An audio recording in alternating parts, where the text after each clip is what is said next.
একটা বারের জন্য দুনিয়ায় পাঠাও, আমি মুমিন হয়ে ফিরবো। ওয়ালাউ আন্না লানা কাররাতান আই মাররাতান ওয়াহিদাতান ফানাকুনা মিনাল মুমিনিন। যে মুমিন সেই সফল। কিছুক্ষণ আগে হুজুর বলছে, মান কানা আখিরু কালামিহি লা ইলাহা ইল্লাল্লাহ দাখালাল জান্নাহ, মান মাতা ওয়া ইয়াকুলু লা ইলাহা ইল্লাল্লাহ দাখালাল জান্নাহ, মান ক্বালা লা ইলাহা ইল্লাল্লাহ সুম্মা মাতা আলাইহি দাখালাল জান্নাহ, মান ক্বালা লা ইলাহা ইল্লাল্লাহ দাখালাল জান্নাহ। আমি ব্যর্থ হয়ে গেলাম, আমি মুমিন হয়ে যাব, ভালো হয়ে যাব, আল্লাহ আমার একটা বার পাঠান।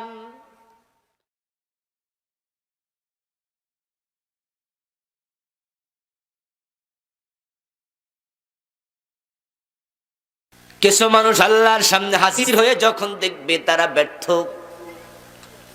দেখবে তার আমলনামাটা নেকের পাল্লা এরকম সাদা কাগজের মতো, একটা নেকও নাই, খালি।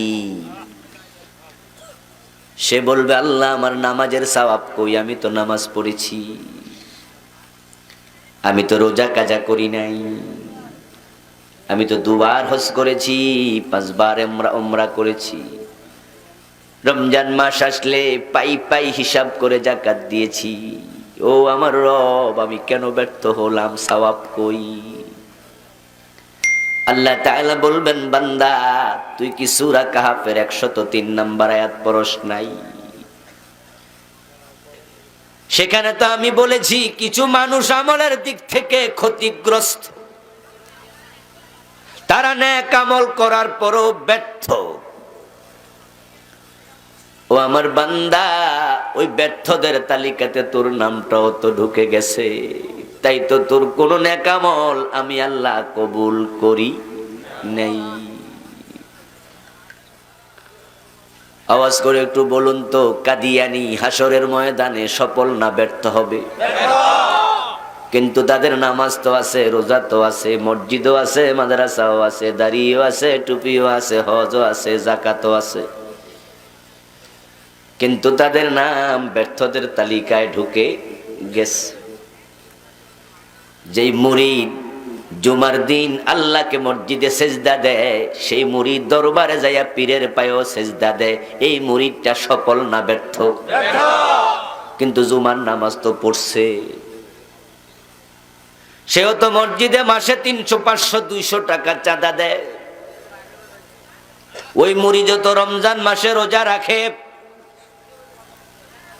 কিন্তু হাসরের ময়দানে হাজির হয়ে দেখবে সে ব্যর্থদের ভিতরে আছে। এখন বন্ধু, কারা কারা ব্যর্থ তাদের তালিকা জানার পরে যদি আমরা বুঝতে পারি আমার নামটাও সেখানে আছে, এখনো তাওবা করার সুযোগ আছে না নাই? কিন্তু আল্লাহর সামনে হাজির হওয়ার পরে টের পাইলে তাওবার সুযোগ কি আর থাকবে?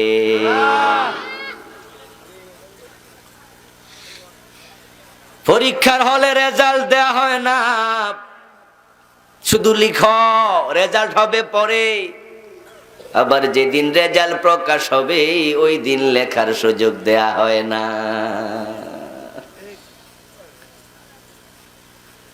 মাত্র 1 নাম্বার কম পাইছে, 32 পাইছে 33-এর জায়গায়। স্যার রহম করে নাই, করুণা করে 1 নাম্বার বাড়াইয়া দেয় নাই, 32-এ রাইখা দিছে। পাস না ফেল? রেজাল্টের দিন কয়, হাই রে 1 নাম্বার, স্যার একটু দিয়া দেন। কাময়ো স্যার বলবাসকে নাম্বার দেওয়ার সুযোগ আর নাই। ওই লোকগুলো আল্লাহর সামনে হাজির হয়ে দেখবে তারা ব্যর্থ, তখন তারা আল্লাহ তাআলাকে বলবে, ওয়ালাউ আন্না লানা কাররাতান ফানাকুনা মিনাল মুমিনিন। হে আল্লাহ, তোমার কাছে আমাদের দরখাস্ত, একটা বারের জন্য দুনিয়ায় পাঠাও, আমি মুমিন হয়ে ফিরবো। ওয়ালাউ আন্না লানা কাররাতান আই মাররাতান ওয়াহিদাতান ফানাকুনা মিনাল মুমিনিন। যে মুমিন সেই সফল। কিছুক্ষণ আগে হুজুর বলছে, মান কানা آخر كلامه لا إله إلا الله دخل الجنة من مات ويقول لا إله إلا الله دخل الجنة من قال لا إله إلا الله ثم مات عليه دخل الجنة من قال لا إله إلا الله دخل الجنة আমি ব্যর্থ হয়ে গেলাম, আমি মুমিন হয়ে যাব, ভালো হয়ে যাব, আল্লাহ আমার একটাবার পাঠান। আল্লাহর কাছে বারবার দরখাস্ত করতে থাকবে, আমার দুনিয়ার একবার পাঠান। আওয়াজ করে বলুন, পাঠানোর সম্ভাবনা আছে নাকি? সে বুঝছে, কিন্তু সময় হারাইয়া বুঝছে। আল্লাহ তাআলা ফেরেশতাদেরকে বলবেন, খুযূহু ফাকুল্লুহু সুম্মাল জাহিম সাল্লু, তারে ধর। 60 বছর 70 বছর সময় দিছি, হে তখন টের পায় নাই, হে বুঝতে পারে নাই, এমন নাকি হে দুনিয়া যাইয়া আবার বুঝবো। তারে ধর, ফাকুল্লুহু, তার গলার মেজে জাহান্নামের শিকল পরাইয়া দে, তার হাতের মাঝে হ্যান্ডকাপ পরাইয়া দে, পায়ের মাঝে ডান্ডা বেরি পরাইয়া দে, গলার মাঝে জাহান্নামের রশি পরাইয়া দে। সুম্মাল জাহিমা সাল্লুহু, তারপরে জাহান্নামের মাঝখানে ফেলে দে।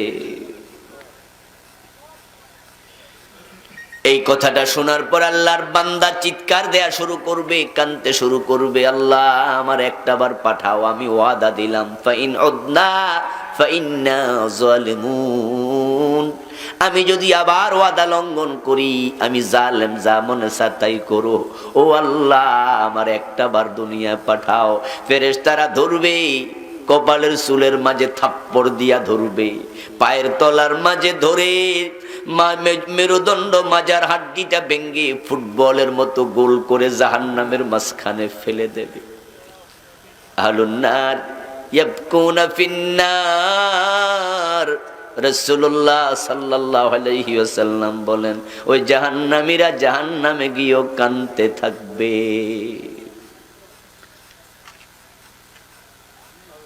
হাত্তা তাসিলা দুমুহুম আলা উজুহিহিম কাআন্নাহা জাদাওয়াল,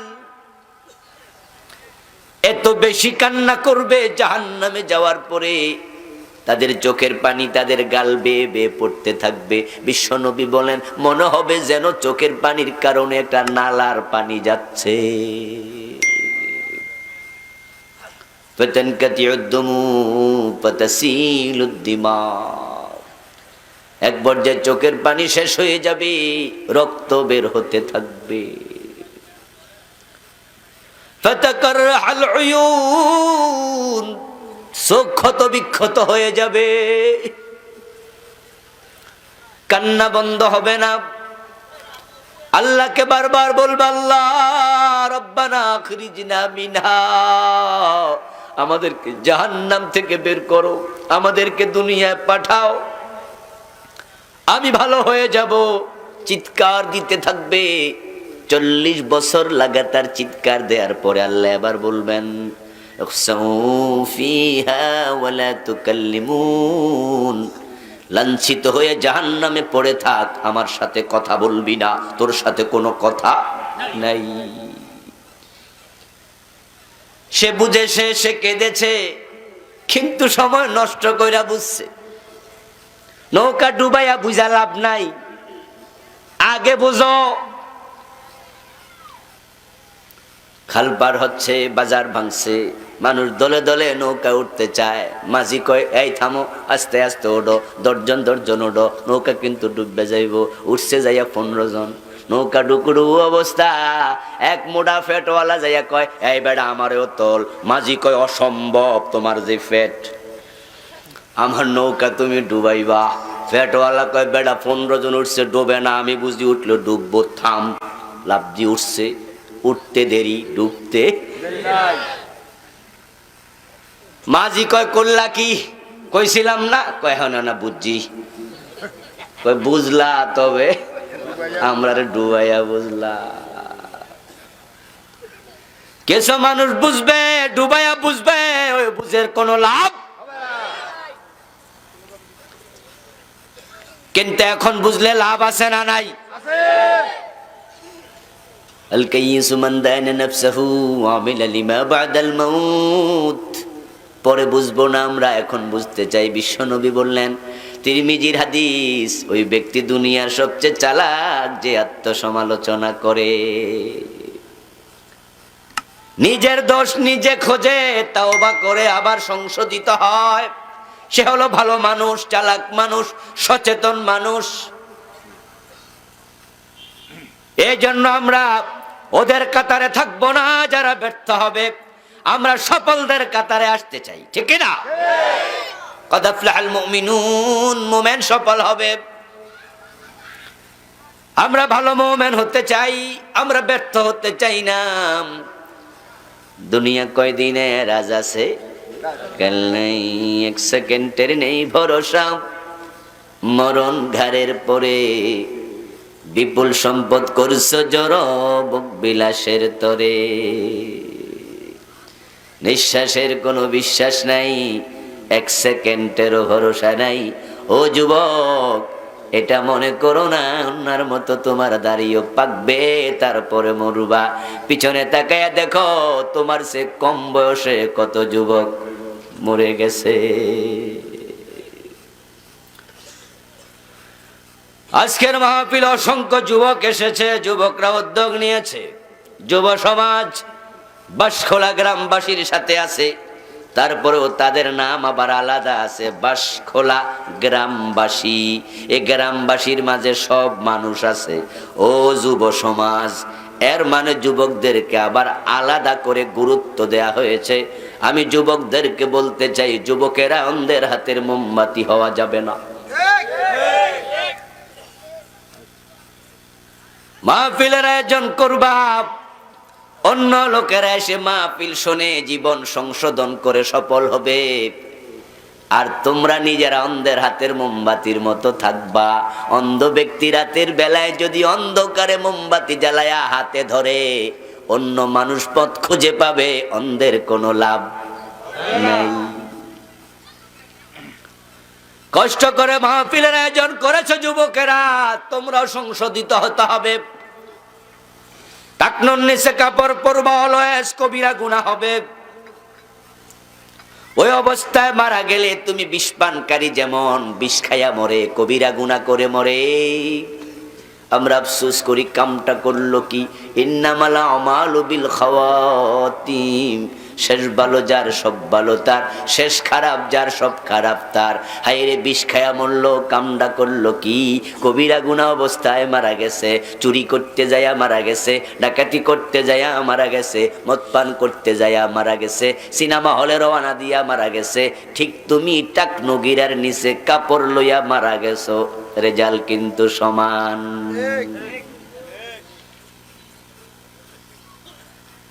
ও যুবক, তুমি মারা গেছো, তোমার মুখে দাড়ি নাই, বুড়া হইয়া মরবা দাড়ি রাইখা। তারপরে কেমনে জানো কালকেও তো মৃত্যু হতে পারে। রাসূল কবরে দেখতে পাবে। 3 নাম্বার প্রশ্ন, লোকটারে চেনো নাকি? ওমান নবিয়ুকা, তোমার নবীকে। ওমান হাদার রাজুল আল্লাযী বুইসা ফীকুম, যিনি রাসূল হিসাবে এসেছিল, চিনো নাকি? রাসূলকে কবর থেকে দেখা যাবে, কিন্তু রাসূলের চেহারার সাথে তোমার চেহারার কোনো মিল নাই। ও যুবক, এমন অবস্থায় মারা গেলা, এক ওয়াক্ত নামাজ তরক করেছ, আর এক ওয়াক্তর টাইম হয়েছে, তুমি তরককারী হিসাবে মারা গেলা। যে ব্যক্তি নামাজবিহীন মারা যায়, ওই ব্যক্তি হাজিরা খাতায় নাম ওঠে না। নামাজ হলো মুমিনের হাজিরা খাতার মতো। চাকরি করতে যারাই যায়, চাকরির প্রথম আইন হলো হাজির হয়ে সিগনেচার করো, এরপরে বাকি কাম। প্রাইমারি স্কুল, হাই স্কুলে আপনি শিক্ষক, মাদ্রাসার শিক্ষক, ক্লাস নিয়েছেন 3টা, আরো বাকি আছে 2টা। ওই টাইমে টিউনু সাহেব আসছে আপনার টিউ সাহেব এসে হাজিরা খাতা দেখে, নাম নাই, সাইন নাই। যাদের সাইন নাই তিনি লাল কলম দিয়া একটা আঁক দেয়, হয়তো অ্যাবসেন্ট লিখবে, না হয় একটা মাইনাস চিহ্ন দিয়া দিবে। এ কয়জন শিক্ষক আজকে নাই? আপনি যদি আইসা কোন স্যার আমি কিন্তু আছি, হাজিরা সিগনেচার কই, তাহলে বোঝা গেছে আপনি দেরিতে আইছেন। কয় জি না স্যার আমি একবার শুরুতে আইছি, তাহলে প্রমাণ কি?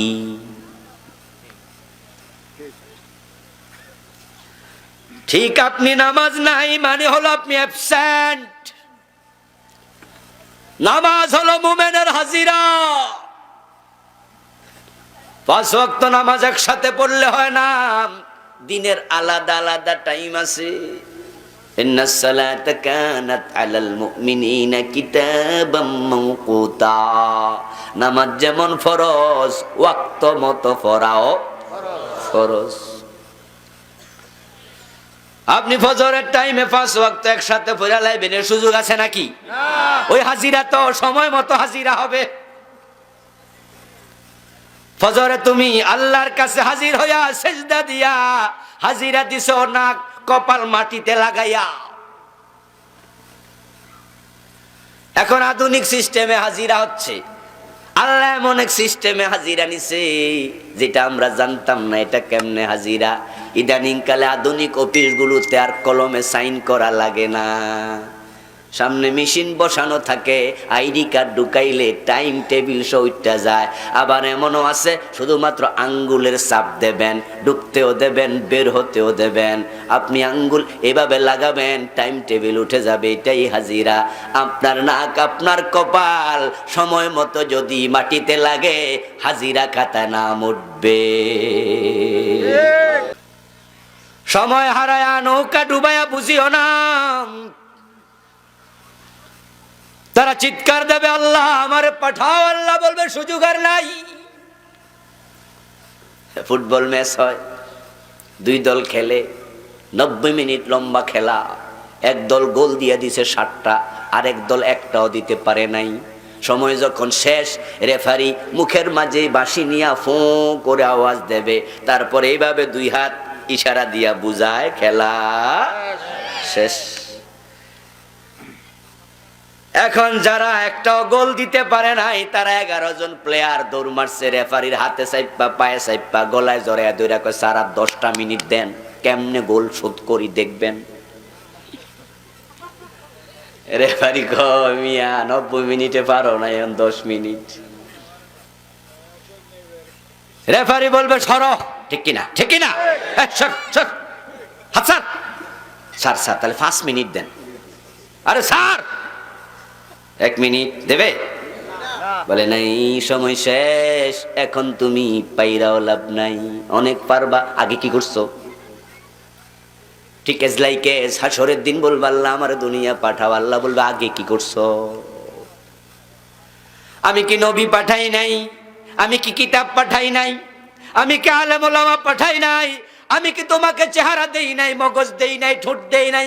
আলাম নাজআল লাহু আইনাইন ওয়া লিসানান ওয়া শাফাতাইন ওয়া হাদাইনাহুন নাজদাইন। আওয়াজ দিয়ে বলেন সুবহানাল্লাহ।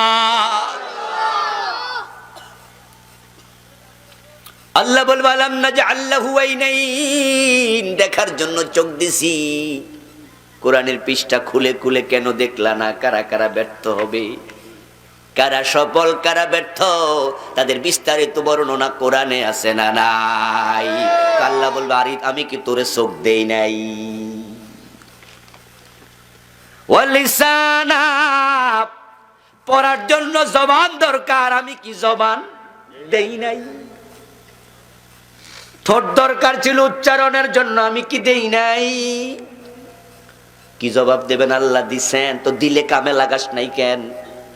এখন কস আমারে আবার পাঠায়, সুযোগ তো আমার কাছে আর নাই। কিন্তু এখন যদি আপনি বুঝতে পারেন কারা ব্যর্থ, আপনি এখন কাঁদেন, এখন বলেন আল্লাহ আমি ফিরতে চাই, ফিরে আসার সুযোগ আছে না নাই? ফিরে আসার সুযোগ আছে, যে পর্যন্ত না পশ্চিম দিকে সূর্য উদিত হবে। ইন্নাল্লাহা ইয়াকবালু তাওবাতাল আবদি মা লাম ইউগারগির, ফিরে আসার সুযোগ আছে মৃত্যুর গড়গড়া শুরু হওয়ার আগ পর্যন্ত। 100 খুন করেছো, ফিরে আসো, দরজা খোলা আছে। 1000 বার জানা করেছো, ফিরে আসো, দরজা খোলা আছে। খোলা আছে না নাই?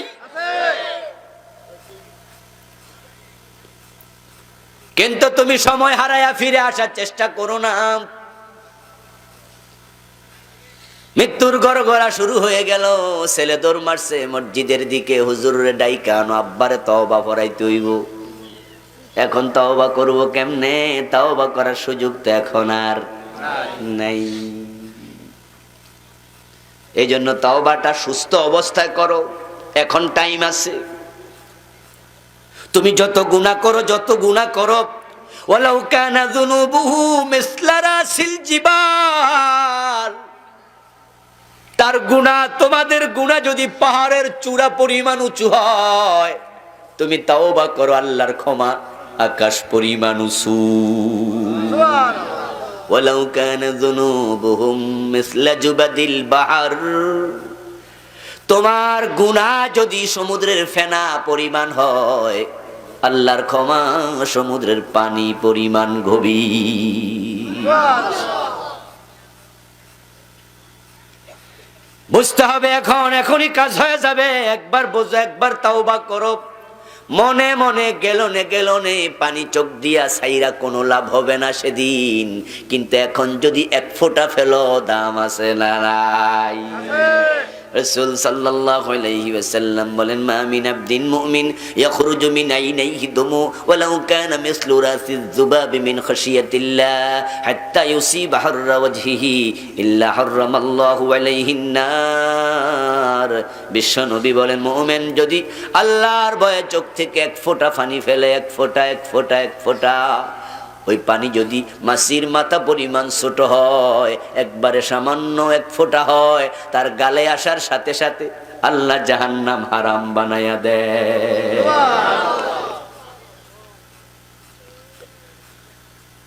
ও নবী, আপনি বলুন, আমি ব্যর্থ লোকের খবর দেব নাকি?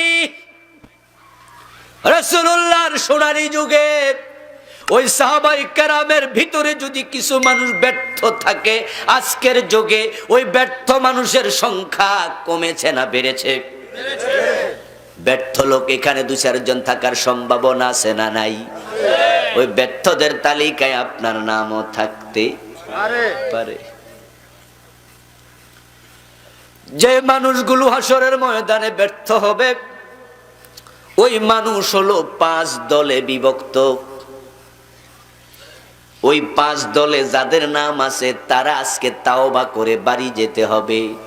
যদি তাওবা করে না যাও, আজকে রাতে মরে যাইলে তোমার উপায় নাই। প্রথম গ্রুপের নাম হলো কাফের, দ্বিতীয় গ্রুপের নাম হলো মুশরিক, তৃতীয় গ্রুপের নাম হলো মুনাফিক, 4 নম্বর গ্রুপের নাম আকিলুর রিবা, আকিলুল হারাম, 5 নম্বর গ্রুপের নাম আল মুবতাদি। এই 5টা গ্রুপের আলোচনা আমি এখন তুলে ধরবো সংক্ষেপে। 5টা গ্রুপ যেহেতু, একটা নিয়ে 20 মিনিট কথা কইলেও তো 100 মিনিট কওয়া উচিত, কিন্তু এত সময় তো আর হবে না। 10 মিনিট করে কথা বললেও তো 50 মিনিট লেগে যাবে।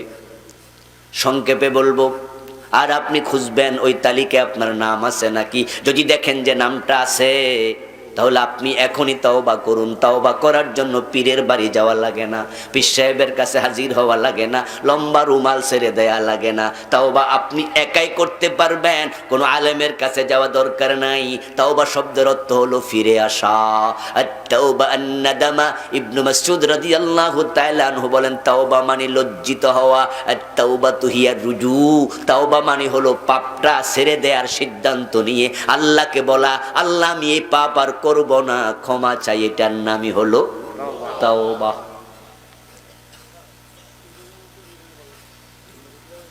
আপনি যদি মনে মনে করেন যে আমি এই পাপ কালকে আবার করবো, আল্লাহ আমার যত সুদ খাইছি, ঘোষ খাইছি সব মাফ করে দাও, কালকে বাজারে গেলে আবার সুদের টাকা আনমু।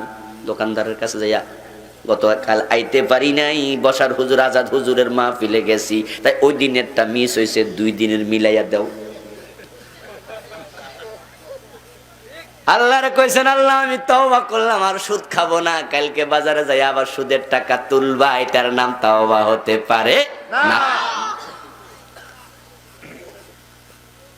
আপনি ঘোষ খাবেন মনে মনে সিদ্ধান্ত নিয়ে বসে আছেন, 2 বছর চাকরি আছে, 2 বছর খাইয়া লই।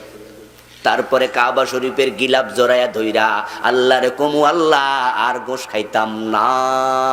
আল্লাহ তখন কয়, চাকরি তো নাই, তোরে গোশ দেয় কেডা? কিছু লোক অতি চালাক আছে না নাই? খুব অতি চালাক। এই ভাই হজে যান না কেন? জামু জামু হুজুর, আর 2 বছর পরে। এর মানে কি? কয় 2 বছর চাকরি আছে, এই 2 বছর খাইয়া লই, তারপর আল্লাহরে জানাইয়া দেব, আল্লাহ আর খামু না। আল্লাহর আপনি সোজা পাইছেন, বুঝ দিয়া দিবেন।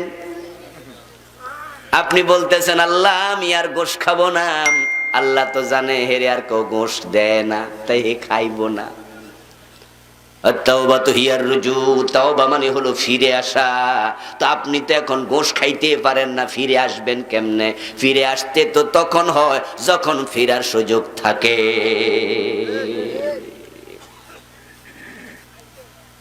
5 গ্রুপ মানুষ ব্যর্থ হবে আমার ভাই। 1 নম্বর কাফের ব্যর্থ। এই কাফের মানে হিন্দু বৌদ্ধ খ্রিস্টান নয়। আমাদের দেশের মানুষেরা কাফের কইলে হেরারে বোঝে শুধু। আমার বন্ধু, কাফের তারা যেমন, ঠিক তাদের সাথে চরিত্রের কর্মের মিল থাকলে আপনিও কাফের হবেন। কাফের হওয়ার জন্য মন্দিরে যাওয়া লাগে না, গির্জায় যাওয়া লাগে না। কাফের হওয়ার জন্য শয়তানের মতো আল্লাহর একটা আইন অমান্য করলে কাফের হওয়া লাগবে। ইবলিস কোন মন্দিরে যায় কাফের হয় নাই। ইবলিস কোন ভণ্ড পীরের পায়ে সেজদা দিয়া কাফের হয় নাই, মুশরিক হয় নাই। ইবলিস কোনদিন বলে নাই আল্লাহ আমি আপনারে মানি না, আপনি আমার রবই না, এগুলো কোনদিন বলে নাই। বরং ইবলিসকে আল্লাহ যখন জান্নাতের সীমা থেকে বের করে দিলেন, আল্লাহ বললেন ফাখরুজ মিনহা ইন্নাকা রাজিম, তুই অভিশপ্ত, জান্নাতের সীমা থেকে বেরিয়ে যা। আদমকে কেন সেজদা করলি না? বের হ। ইবলিস জান্নাতের সীমা থেকে বের হইয়া এবার সে আল্লাহর সাথে কথা বলা শুরু করছে। কি কথা কইছে? ওখানে কি আমরা কেউ ছিলাম? আল্লাহ কোরআনের আয়াত বানায়া নাজিল করে আমাদেরকে শোনাচ্ছে ইবলিসের কথা কি ছিল। শোনো, ইবলিস বলতেছে রব্বি ফাআনজিরনি ইলা ইয়াউমি ইউবাসুন, ও আমার রব আমারে কিয়ামত পর্যন্ত হায়াত দাও। এই দোয়া কে করেছে? কথা বলেন একটু, কে করেছে? কার কাছে করছে? তো হে আল্লাহরে না মানলে দোয়া করে কেন? কথা বলেন। আমরা তো জানি ইবলিস কাফের। আবা ওয়াস্তাকবারা ওয়া কানা মিনাল কাফিরিন। ইবলিস কাফের। ওর অনেক আমল ছিল, ইবাদত করেছে সে আল্লাহর, করতে করতে করতে করতে কানা মিনাল জিন। আল্লাহ কোরআনে বলেন সে ছিল জিন জাতির অন্তর্ভুক্ত, কিন্তু ইবাদত করতে করতে ফেরেশতাদের উপর উঠে গেছে, ফেরেশতাদের মুআল্লিম হইয়া গেছে। এখন ফেরেশতাদের সাথে সে থাকে। আমল অনেক ছিল, কিন্তু আদমকে সেজদা করলো না। আল্লাহ কয় তুই কাফের, আউট। ইবলিস কয় রব্বি, রব্বি শব্দের অর্থ কি? হে আমার রব। আল্লাহ কয় তুই কাফের। কয় কি? হে কয় আমার রব। আল্লাহ কয় তুই কাফের বেটা, যা। এই সাদিয়ান, শুধু সে আল্লাহ তাআলাকে রবে বলে নাই, সে আল্লাহর কাছে দোয়াও করে। সে আল্লাহরে কয় আমার কিয়ামত পর্যন্ত হায়াত দাও। সে ইবলিস হইয়াও জানে দেয়ার মালিক কে, তাই সে চাইলো কার কাছে? আমাদের বাংলাদেশের কত লোক আছে ইবলিসের চেয়ে আরো খারাপ, হেরা খাজা বাবার কাছে চায়। ইবলিস ইবলিস হইয়াও বোঝে খাজা বাবা দিতে পারবো না, দেখে। ইবলিস আল্লাহর কাছে চাইলো, তারপর ইবলিস কেন কাফের? কারণ আছে না নাই? কাদিয়ানীদের মসজিদে গেলে দেখবেন কালেমা লেখা লা ইলাহা ইল্লাল্লাহু মুহাম্মাদুর রাসূলুল্লাহ। ঢাকার বকশী বাজারে যাবেন, রাস্তা থেকে তাদের মসজিদ দেখা যায়, আহমদিয়া মুসলিম জামাতের মসজিদ। মেহরাবের উপরে বাহিরে লেখা বড় অক্ষরে লা ইলাহা ইল্লাল্লাহু মুহাম্মাদুর রাসূলুল্লাহ। তারা আযান দেয় আশহাদু আল্লা ইলাহা ইল্লাল্লাহ আশহাদু আন্না মুহাম্মাদার রাসূলুল্লাহ। কালেমাটা পড়ে আযান দেয়। কাফের হইল কেমনে? যদি এখন কোনো একটা হিন্দু এসে আমাদেরকে বলে আমি মুসলমান হতে চাই, আমরা তারে মুসলমান বানানোর জন্য সূরা ফাতিহা পড়ামু, সূরা বাকারা কি পড়ামু? কালেমা লা ইলাহা ইল্লাল্লাহু মুহাম্মাদুর রাসূলুল্লাহ। এই কালেমা পড়ার পর আমি জড়াইয়া ধরমু আমার মুসলমান ভাই। হ্যান্ডশেক করবেন আপনারাও লাইন দইরা, আরে বেটা মুসলমান হয়ে গেছে। তো কাদিয়ানি তো এই কালেমা দিন 5 বার আজানের মাঝে কহে কাফের কেন?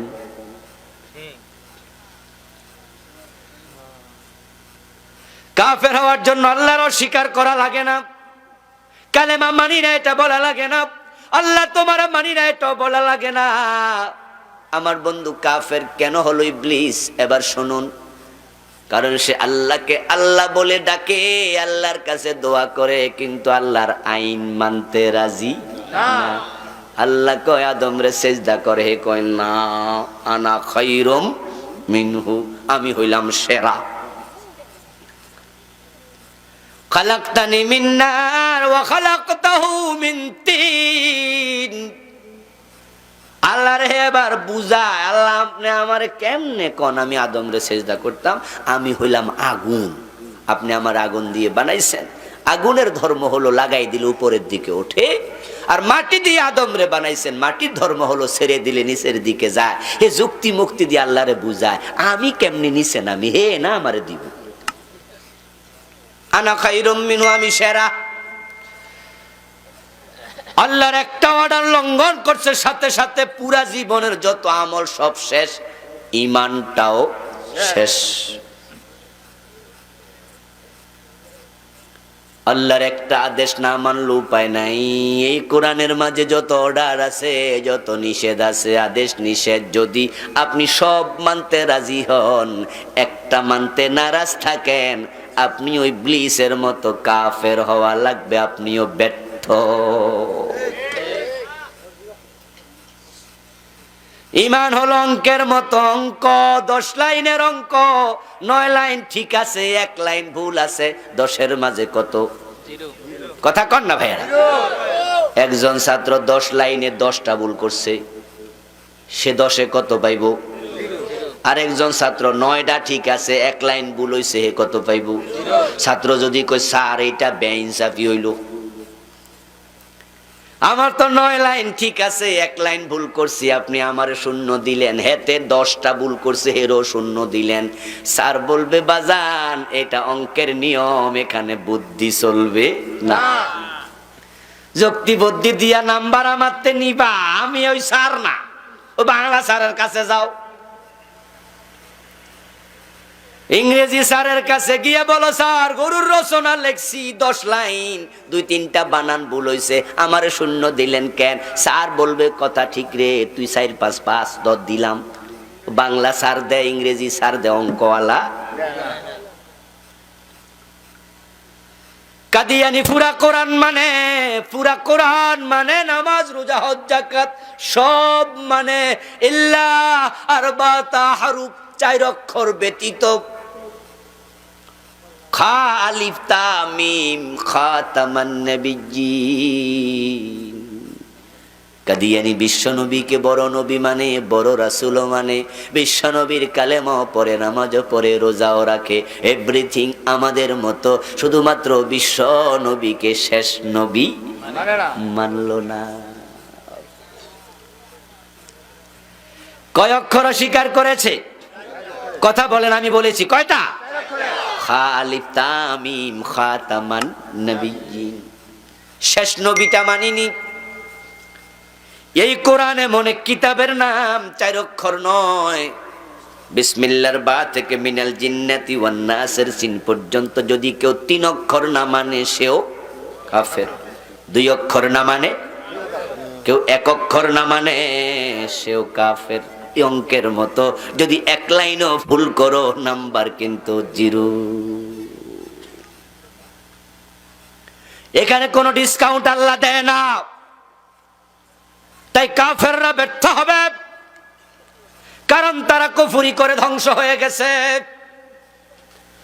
এখন আপনারা যারা আমার সামনে বসে আছেন, আপনারা ভাবতেছেন আপনারা ভালো মানুষ, কত সুন্দর নামাজ রোজা হজ যাকাত করতেছেন। ওহুম ইয়াহসাবুনা আন্নাহুম ইউহসিনুনা সুনআ, তারা যে ব্যর্থ তারা জানে না। কাদিয়ানি যে কাফের, তারা যে ব্যর্থ, তারা যে জাহান্নামী, তারা কি নিজেরা এটা বোঝে? বুঝলে আর কাদিয়ানি থাকতো নাকি? এখন আপনার কি খবর? আপনি নিজেকে খোঁজেন। শয়তান আল্লাহর কয়টা আইন মানে নাই? সবাই একটু দয়া করে কথা বলেন, কয়টা মানে নাই? একটা। এবার বলুন তো, চোর ধরে হাত কাটো এমন একটা আইন কোরআনে আছে না নাই? এই 50 বছরে কয়দিন মানছেন? কারণ দুটো, একটা হলো বাংলাদেশে চোর নাই, অথবা এই দেশে আল্লাহর আইন মানার লোক নাই।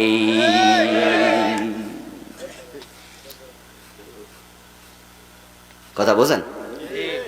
এবার বলুন তো, বাংলাদেশে চোর আছে না নাই? ওরে বাবা রে বাবা, ওই হুজুর কয় জুতা পর্যন্ত চুরি করে। আমার বন্ধু গরু ছাগল থেকে শুরু করে, গাব নারিকেল থেকে শুরু করে মসজিদের জুতা চুরি করে। শুধু জুতা নয়, মসজিদের ঘড়িটাও চুরি করে, ঠিক না? মাইকের হরন চুরি করে, মাইকের ব্যাটারি নেগা। এত চোর পৃথিবী আর কোন দেশে আছে আমরা জানি না। তাই তো আমাদের নেতা দেশটা স্বাধীন করছিলেন বড় স্বপ্ন নিয়া, সোনার বাংলা বানাবেন। কয়দিন পরে স্বপ্ন গেছে ভাঙ্গা। উনি কয় মানুষ পায় স্বর্ণের খনি, আমি পাইছি। পুরা খনির মাঝে আমরা আছি। আমার ডানে চোর, বামে চোর, সামনে চোর, পিছনে চোর। আমি কই এখন আর ওগুলা চোর নাই, এগুলো ডাকাত হয়ে গেছে।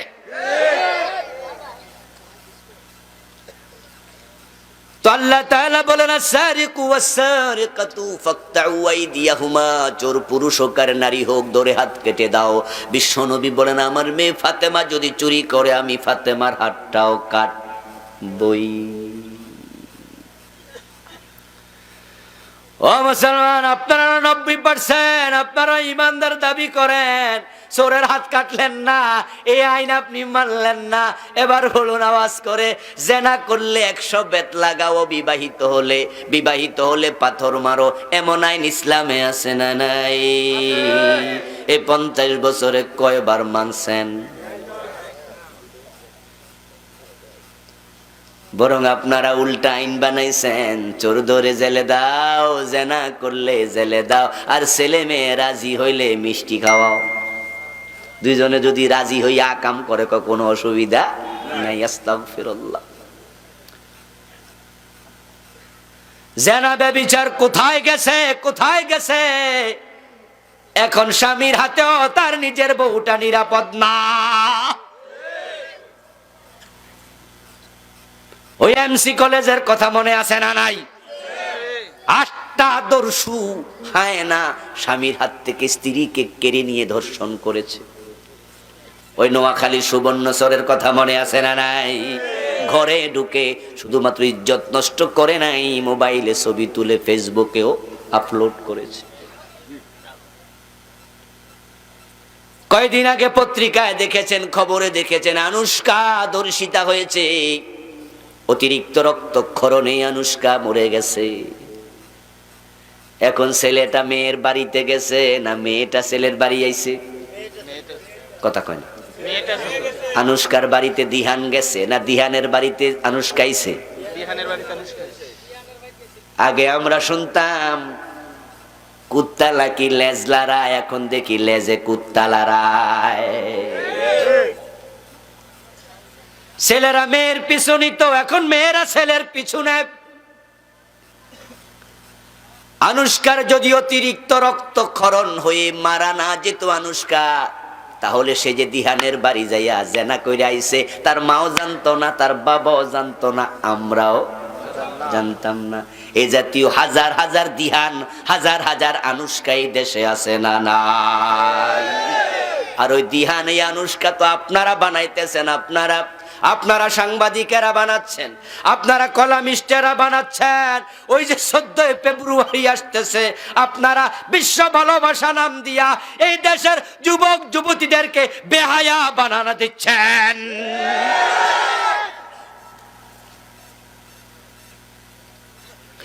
আমার বন্ধু জানাবে বিচার আছে, আইন নাই, পাথর মারো, 100 বেত লাগাও। 50 বছর চলে গেল, কাউকে পাথর মারা হলো না। ডাকাত ধরে শুলে দাও, কোরআনের আইন দিলেন না। মদ পান করলে 80 বেত লাগাও, এমন আইন ইসলামে আছে না নাই? বাংলাদেশে মদ আছে কি না? এমন অবস্থা, ইয়াবা, হেরোইন, ফেন্সিডিলের অবস্থা, যুব সমাজ ধ্বংসের দ্বার প্রান্তে। মাদকের সাগরে বাংলাদেশ ভাসতেছে। আপনারা আমরা এগুলো হয়তো বুঝিও না, শুধুমাত্র মাঝে মাঝে খবরে দেখি 10 লাখ পিস 5 লাখ পিস ইয়াবা ধরা পড়ছে। ধরা যদি না পড়তো, খাওয়ার লোক আছে না নাই? ক্লাস 9-এ পড়ুয়া ঐশী মাদকাসক্ত হইয়া মা বাবা 2 জনকে হত্যা করে এই দেশের মানুষের চোখে আঙ্গুল দিয়ে দেখাইয়া গেছে, সাবধান হও, সতর্ক হও, সতর্ক হও। এই মদ এখন ইউনিভার্সিটি লেভেলে থেমে নেই, কলেজ লেভেলে থেমে নেই, এই মাদক হাই স্কুলে চলে আসছে। ওই লেভেলে পড়ুয়া মেয়ে মাদকাসক্ত হইয়া বাবা পুলিশ অফিসার তাকে হত্যা করেছে, মাকে হত্যা করেছে। বন্ধুর সহযোগিতা লইয়া ঐশী বুঝাইয়া দিছে, তোমরা সাবধান যদি না হও, এই মাদক প্রাইমারি স্কুলে চলে যেতে পারে।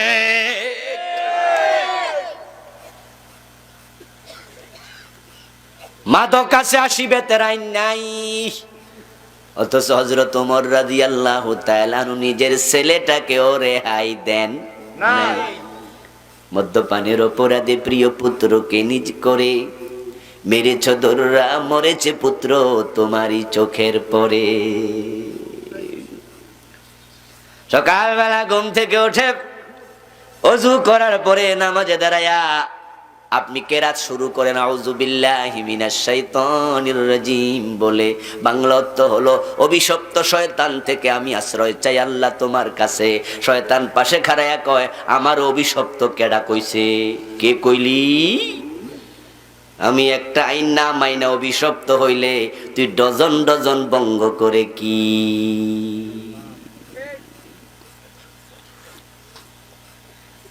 একটা আইন না মানাতে শয়তান কাফের। আর আপনারা বলবেন, হুজুর আমরা তো আইন সব মানি না, কইছে কে? আমি বলবো, যদি মানেন তাহলে বিচার মানলে তাল গাছ কার? আইন মানলে আইনের প্রয়োগ কই, বাস্তবায়ন কই? ব্রিটিশরা আইন করে গেছে, জেলখানায় ধরিও, চোর ধরে জেলখানায় দিও। ব্রিটিশরা চলে গেছে 47-এ, এতদিন পর্যন্ত ব্রিটিশ আর নাই। এখন তোমরা ক্ষমতায়, চোর ধরে হাত কাটার আইন তোমরা কেন চালু করো না? ব্রিটিশের আইন গ্রহণ করে, ব্রিটিশের আইন মান্য করে আল্লাহর গোলাম হওয়া যায় না।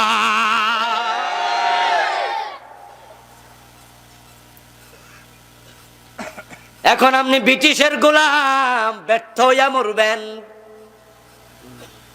90% মুসলমান, আইন চলে ব্রিটিশের। কি আশ্চর্য দেশ! এবং সেই আইন চলছে আর আপনি নাকে তেল দিয়ে ঘুমান, অসুবিধা কি? চলুক। শয়তান একটা আইন না মাইনা তার ইমানটা চলে গেল। আপনার অবস্থা কি আমি মাঝে মাঝে বোঝার জন্য বলি। এই তো সাদা কাগজ আমার সাথে, যদি আমি লিখি পোয়াকার পা নরসিকান্নি, উচ্চারণ কি হবে? এটা ভিজবে। যদি লিখি সরাইয়া গরু সুগার গুদন্তন, উচ্চারণ কি হবে? পূর্বে। কারণ লিখায় আছে, বাস্তবে নাই। বাস্তব পানি হলে ভিজে যেত, লিখার দরকার নাই। বাস্তব আগুন হলে পুড়ে যেত, লিখা লাগে না।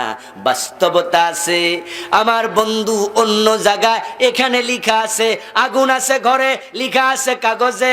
কাজীর গরুর মতো হয়ে গেছে, লিখা আছে কিতাবে আছে, গোয়ালে নাই। 90% মুসলমান লাগে না, ভোটার লিস্টিতে 90% আছে। বাস্তবে যদি 51% থাকতো, আল্লাহর কোরআন দিয়ে দেশ চালার কথা ছিল।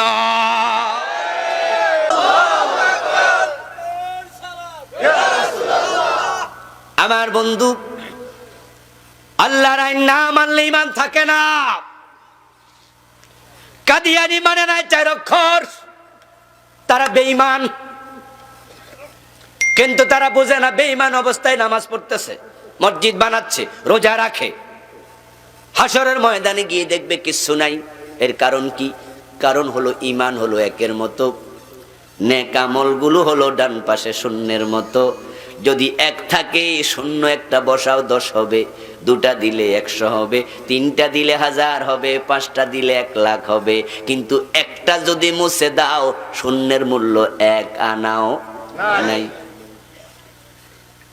ঈমানবিহীন কাদিয়ানীর আমল বাতিল, ঈমানবিহীন শয়তানের আমল সব বাতিল। এখন আপনার আল্লাহর আইনের পক্ষে নাই এমন হাজার হাজার লোক নামাজি আছে, আল্লাহর আইনের কথা বললে চেহারাটা কালো হয়ে যায়।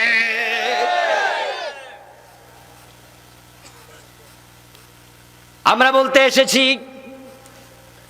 আমরা আপনার উপর জোর করতে আসি নাই। মানা না মানায় সিদ্ধান্ত আপনি নেবেন। ফাযাক্কির ইন্নামা আনতা মুযাক্কির লাস্তা আলাইহিম বিমুসাইতির। ও নবী, আমি আপনাকে বলার জন্য পাঠাইছি, জোর করার জন্য পাঠাই নাই। ইন্নামা আলাইকাল বালাগ ওয়া আলাইনাল হিসাব। ও নবী মুহাম্মদ সাল্লাল্লাহু আলাইহি ওয়াসাল্লাম, আপনার দায়িত্ব পাবলিকের কানে কানে খবর বলে দেয়া, মেসেজ পৌঁছায়া দেয়া, ঘরে ঘরে কে মানলো কে মানে নাই ওই হিসাব আপনার দরকার নাই। হিসাবের জন্য আমি আল্লাহ আছি। চালাকি কইরা কোথায় যাবেন? আল্লাহর আইন মানেন না, অথচ মসজিদে গেলে আপনি আল্লাহর আইন ছাড়েন না। ইমাম যদি 2 রাকাত পরে মাগরিবের সালাম ফিরিয়ে দেয়, আপনি ইমামরে লোকমা দেন, হুজুর আর 1 রাকাত তো রইছে। ইমাম যদি আপনার বাবা হয়, আপনি হন তার মুসল্লি। বাবা যদি মাগরিব 2 রাকাত পরে সালাম ফিরায়, ছেলে কি সালাম ফিরাবে না বাবারে লোকমা দেবে? এর মানে বাবারেও ছাড় দিতে রাজি না। আল্লাহর আইন, ও বাবা আপনি যদি না মানেন, আমি আপনারও ছাড় দেব না, কারণ আমি আপনার গোলাম না, আল্লাহর গোলাম। তো মসজিদে ঢুকলে তুমি আল্লাহর গোলাম হয়ে যাও, বাবারেও ছাড়ো না। মসজিদের বাহিরে যখন আদালতে বসে হাকিম আল্লাহর আইনে একটা রায়ও দেয় না, ওখানে লোকমা দেও না। ওই আদালতে আল্লাহর আইন দরকার এটা বুঝো না। যারা বলে উল্টা তাদেরকে মৌলবাদী বলে গালি দিয়া দাও। ঈমান থাকবো কেমনে? ইসলাম পরিপূর্ণ জীবন বিধানের নাম, ঠিক কি না? কোন সন্দেহ টন্দেহ আছে নাকি? ইসলাম শুধু মসজিদে?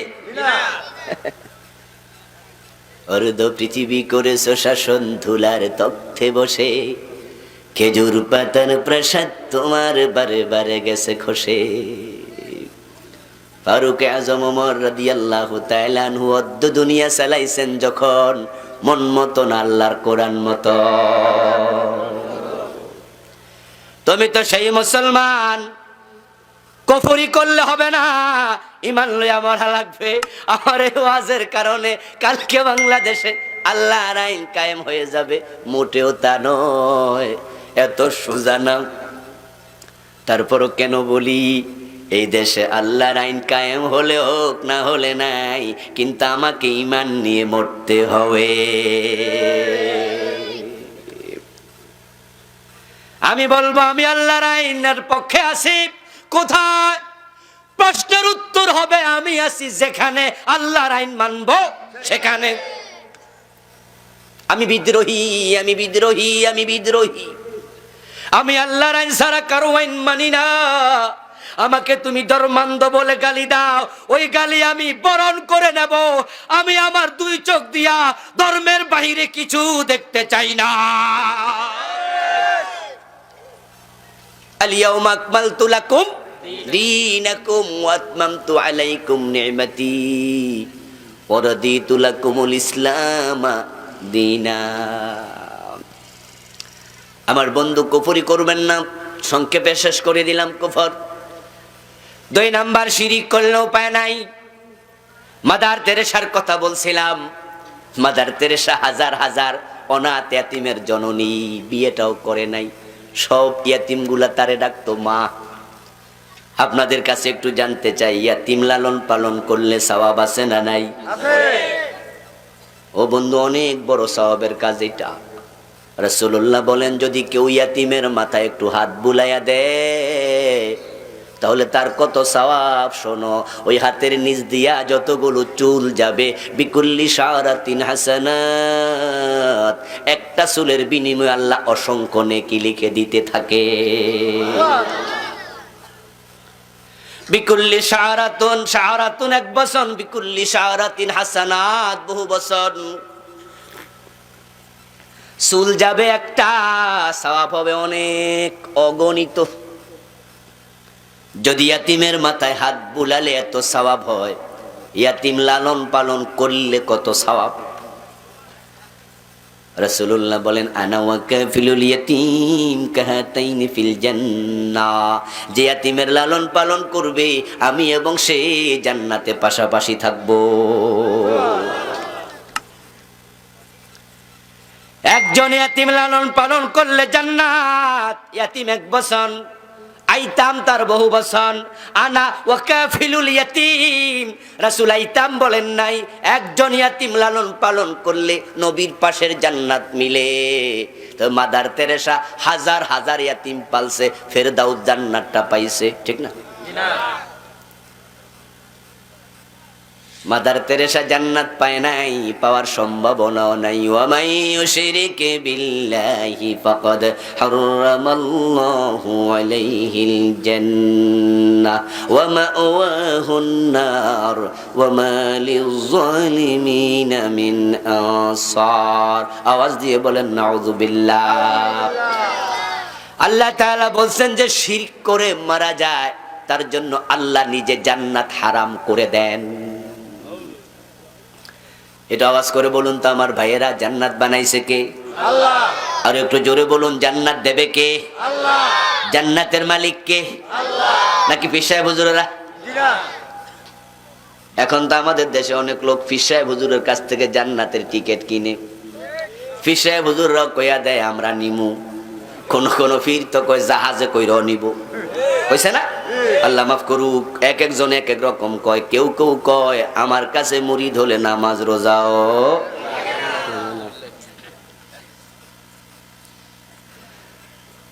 অথচ বন্ধু ইব্রাহিম নবী বাবা আজরকে জান্নাতে নিতে পারবে না।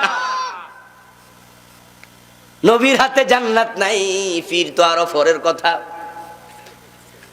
কেনানকে হযরত নূহ আলাইহিস সালাম জান্নাতে নিতে পারবে না। লূত আলাইহিস সালাম ওনার নিজের বউটারে জান্নাতে নিতে পারবে না। নবী মুহাম্মদুর রাসূলুল্লাহ চাচা আবু তালেবকে জান্নাতে নিতে পারবে না। আরে কেমনে নেবে? পাসপোর্ট ভিসা চমৎকার করে চেকিং হয়, তারপরে ইমিগ্রেশন ক্রস হবে। বিদেশ যারা গেছেন তারা দেখছেন ইমিগ্রেশন ক্রসের নিয়ম হলো 1 বাই 1, একজন একজন করে যাওয়া লাগে, দাগ দেয়া থাকে। বাকি সবাই লাইনে দাগের বাইরে খাড়াই থাও, একজন যাবে। পুলিশ তার সবকিছু কম্পিউটারে চেক করবে, পাসপোর্টের দিকে তাকাবে, ভিসার দিকে তাকাবে, টিকেটের দিকে তাকাবে, কম্পিউটারে দেখবে মামলা আছে না নাই, তার উপর ওয়ারেন্ট আছে না নাই, তারপরে ছবি তুলবে। অনেক কাম। যদি পেজগি লাগে তাহলে কব নো ক্রস, সামনে সরেন, দাঁড়ায় থাকেন।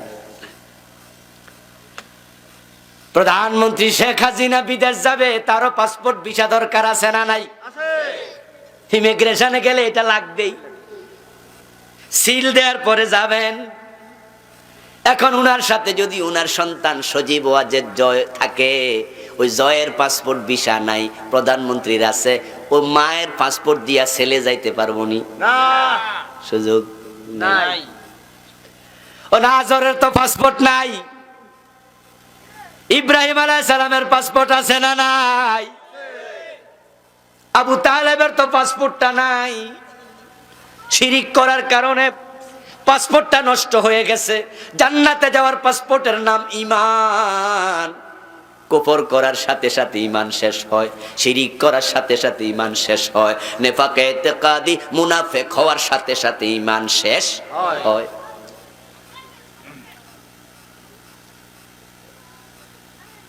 আমার ভাই, আপনি ধরা খেয়ে যাবেন। হাসরের মাঠে আল্লাহ জান্নাত হাজির করবে না, জাহান্নামকে করবে। আল্লাহ বড় চালাক, আল্লাহ বড় বুদ্ধিমান। আপনার আমার যে বুদ্ধি আছে এটা আল্লাহ প্রদত্ত, এবার উনার কত বুদ্ধি। উনি জান্নাতকে হাজির করবে না হাসরের মাঠে। কোরআনে পাওয়া যায় ওয়া উজলিফাতিল জান্নাতু লিল মুত্তাকিনা গায়রা বাঈদ। উনি বলেন আমি জান্নাতকে হাজির করব, তবে অনতি দূরে রাখবো, কাছাকাছি আনবো, পুরা মাঠে আনবো না। কোন রকমে ফেরেশতার চোখ ফাঁকি মুকি দিয়া ঢুক্কা যাওয়ার কোনো চান্স নাই। বাংলাদেশের লোকেরা চান্স কাজে লাগায়, দুনিয়ার সব জায়গায় দেখি। ব্যাংকে গেলেও দেখবেন যদি সিরিয়ালে ফাঁকা পায় এই লাইন থেকে ওই লাইনে দৌড় মারে, ঠিক না? একটু দেখছে যে ওখানে ফাঁকা আছে, এটা বাদ দিয়ে দৌড় মারে। আল্লাহ জান্নাত হাসরের মাঠে আনবে না, ফলায়া কোন রকমে ঢুকবেন, ও সুযোগটাই নাই। কিন্তু জাহান্নামকে আনবেন, কারণ জাহান্নামে কেউ দৌড় মাইরা ঢুকতে চাইবো তো টাইম নেও নিতে পারবো না। ইউতা ইয়াউমাইযিন বিজাহান্নাম লাহা ৭০ আলফা জিমাম মা কুল্লি জিমামিন ৭০ আলফা মালাকিন ইয়াজুরুনাহা। রাসূলুল্লাহ সাল্লাল্লাহু আলাইহি ওয়াসাল্লাম বলেন, জাহান্নামের চারপাশে ৭০,০০০ শিকল দিয়া জাহান্নামকে বাঁধা হবে। প্রতিটা শিকলে ৭০,০০০ ফেরেশতা দেয়া হবে, তারা টেনে হেঁচড়ে জাহান্নামকে হাসরের ময়দানে হাজির করবে। সামিউ লাহা শাহিকা ওয়া হিয়া তাফুর। জাহান্নামের আগুন তর্জন গর্জন দেবে। চুলার উপরে পানি বসাইয়া আগুন জাল দিলে ৫-১০ মিনিট পরে যেমন উতরাতে থাকে পানি, জাহান্নামের আগুনের হুকুম করে উতরাতে থাকবে। আমার বন্ধু, জান্নাত হাজির হবে না, এখন জাহান্নামের পিঠের উপরে আল্লাহ একটা ব্রিজ বানায়া দেবে, ইমিগ্রেশন দেবে। ওইটার বাংলাদেশের মানুষ কয় ফুল সেরাত। কি বলে? ফুল ফুল মানে ব্রিজ, সেরাত মানে রাস্তা, অর্থাৎ একটা ব্রিজ হবে। আস-সিরাতু হাক্কুন। قال النبي صلى الله عليه وسلم يضرب الصراط بين ظهراني جهنم। জাহান্নামের পিঠের উপরে পুল সেরাত হবে। আবু সাইদ খুদরি রাদিয়াল্লাহু তাআলা আনহু বলেন, আন্নাহু কাদ বালাগানি আন্নাহু ইয়াকুনু আদাক্কা মিনাশ শারা ওয়া হাদ্দা মিনাস সাইফ। আমার কাছে মেসেজ এসেছে, রাসূল থেকে আমি শুনেছি ওই ফুল সেরাত হবে তলোয়ারের চেয়ে ধারালো, চুলের চেয়েও চিকন। জাহান্নামের আগুন হবে নিকশ কালো, ওই কালো আগুনের উপরে ফুল সেরাত দেবে চুলের মতো চিকন। পার হবেন কেমনে? আলো দরকার আছে না নাই? ও আলোর নাম হলো ঈমান। যার ঈমান নাই ইমিগ্রেশন ক্রসের সুযোগ নাই। ঈমান যে তার আলো, এটা কোরআনে আল্লাহ বলছে। যারা হাফেজ আছেন আমার সাথে একটু পড়ুন। يوم ترى المؤمنين والمؤمنات يسعى نورهم بين أيديهم وبأيمانهم بشراكم اليوم جنات تجري من تحتها الأنهار। এটা আওয়াজ করে বলেন সুবহানাল্লাহ। আল্লাহ তাআলা বলেন, হে প্রিয় নবী, আপনি সেদিন দেখতে পাবেন যারা ঈমানওয়ালা নারী পুরুষ ওই ফুল সেরাতের কাছে যাওয়ার সাথে সাথে তাদের বুকের দিক থেকে, হাতের দিক থেকে ঈমানের আলো জ্বলতে শুরু করবে। কিন্তু যদি শিরিক করেন তাহলে ঈমান আর নাই। বাংলাদেশে শিরিকের অভাব নাই। এই যে আমার সামনে বসে আছেন, অনেকে জানেনই না যে আপনি মুশরিক। কেমনে জানবেন? শিরিক জানার জন্য, কুফর জানার জন্য এই কিতাবটা পড়া দরকার ছিল প্রথম থেকে শেষ পর্যন্ত। অনেকে তো আছেন দেখে দেখে পড়তে পারেন না, অনেকে আছেন পড়তে পারেন অর্থ বোঝেন না। তো আপনি যদি নাই বোঝেন কোনটা করলে শিরিক হয়, জানবেনটা কেমনে?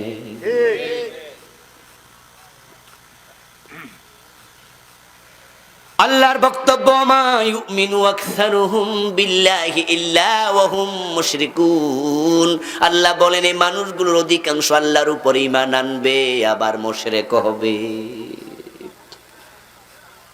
ইয়াতি আলান নাসি জামাত ইয়াজতামিউনা ফিল মাসাজিদি লাইসা ফীহিম মুমিন। খুব মনোযোগ দিয়ে শুনবেন, এই ওয়াজ আপনার জন্য। নিজেকে খোঁজেন, ও দিন টের পায়া কোনো লাভ, আজকে টের পেয়ে বাড়ি যান। আল্লাহ রাসূল বলে এমন এক জামানা আসবে যেই জামানার মানুষগুলো মসজিদে জামাতে নামাজ পড়বে অথচ একটারও ঈমান থাকবে না। কথা কি বোঝেন? ইমাম সাহেবেরও ঈমান থাকবে না, মুয়াজ্জিনেরও থাকবে না, মুসল্লি একটারও থাকবে না। এমন একটা জামানা আসবে। কিয়ামত যেদিন হবে ওই দিনও মসজিদে অনেক মুসল্লি থাকবে। কিয়ামত হবে শুক্রবার আসরের সময়। সহিহ মুসলিমের হাদিস, ক্বালান নবী সাল্লাল্লাহু আলাইহি ওয়াসাল্লাম লা তাকুমুস সাআতু ইল্লা ইয়াউমাল জুমুআ। কিয়ামত হবে জুমার দিন। সালাতুল আসরের সময় কিয়ামত শুরু হবে। সেই দিনও কাবা ইমামতি হবে, সেদিনও কাবায় তাওয়াফ হবে। বাইতুল মুকাররম হিন্দুরা দখল করবে না, সেদিনও বাইতুল মুকাররমে নামাজ হবে। রাসূলুল্লাহর বক্তব্য, মাসাজিদুহু মুআমিরাতুন ওয়া হিয়া খারাবুম মিনাল হুদা। মসজিদগুলো লোক থাকবে, হেদায়েত থাকবে না, মুসল্লি থাকবে, ঈমান থাকবে না। ঈমানদার একটা যদি থাকে কিয়ামত কিন্তু হবে না। হাদিস, ক্বালান নবী সাল্লাল্লাহু আলাইহি ওয়াসাল্লাম লা তাকুমুস সাআতু আলা আহাদিন ইয়াকুলু আল্লাহ আল্লাহ। একজন ঈমানওয়ালা থাকবে, কিয়ামত হবে না। কিয়ামত যখন হবে তখন বোঝা গেল ঈমানওয়ালার একটাও নাই, থাকলে তো হইতো না।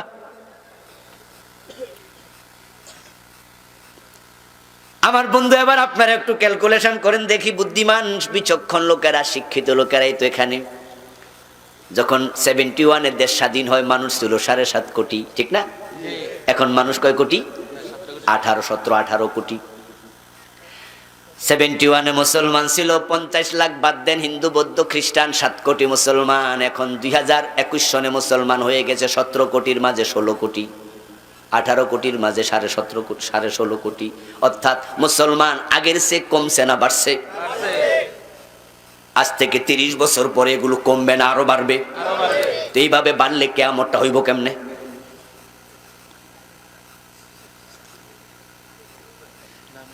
কথা কি বোঝেন? যেমনে বাড়তাছে ট্যাবলেট ম্যাবলেট দিয়েও কমানো যাইতেছে না। কত ট্যাবলেট দিচ্ছে, ছেলে হোক মেয়ে হোক 2 ফিট যথেষ্ট। পাবলিক কয় মোড়ে ওনা আরো নিমু। যেমনে বাড়তাছে 30 বছর পরে তো বাংলাদেশে মুসলমান হয়ে যাবে 25 কোটি 30 কোটি। তেমনে বাড়লে কিয়ামত হওয়ার তো কোনো লক্ষণই নাই। আসলে বাস্তবতা তা নয় দোস্ত। ওই যে নামাজি থাকবে, ঈমানওয়ালা থাকবে না। সেদিকে আপনারা যাচ্ছেন, অনেকে জানেন না শিরিক করার সাথে সাথে ঈমান শেষ। আপনারটা শেষ হয়েছে। যদি পীরের পায়ে সেজদা দিলে ঈমান চলে যায়, শিরিক হয়, এটা বুঝানো যাইতো, তাহলে মানুষ পীরের পায়ে সেজদা দিত না। কিন্তু যারা দেয় তারা মনে করে এটা শিরিক না। কি মনে করে? তাদেরকে পীর সাহেব হুজুর বুঝাইছে এটা হলো সেজদায়ে তাজিমি। কি নাম দিছি এটার? তাজিমি সেজদা। এবং তাদের পীর সাহেব হুজুররা বলে হযরত আদম আলাইহিস সালামকে ফেরেশতারা সেজদা করছে, করে নাই? তো ফেরেশতারা কি মুশরিক হইছেনি? মুরিদরা কয় না, শরীয়তের মৌলবীরা তো এইটাই বোঝে না। আদম রে সেজদা দিয়া যদি ফেরেশতা মুশরিক না হয়, আমারে সেজদা দিলে তোমরা মুশরিক হইবা কেমনে? এটা তো আর নামাজের সেজদা না, এটা হলো সেজদায়ে তাজিমি। মুরিদরা কই পাইয়া গেছি।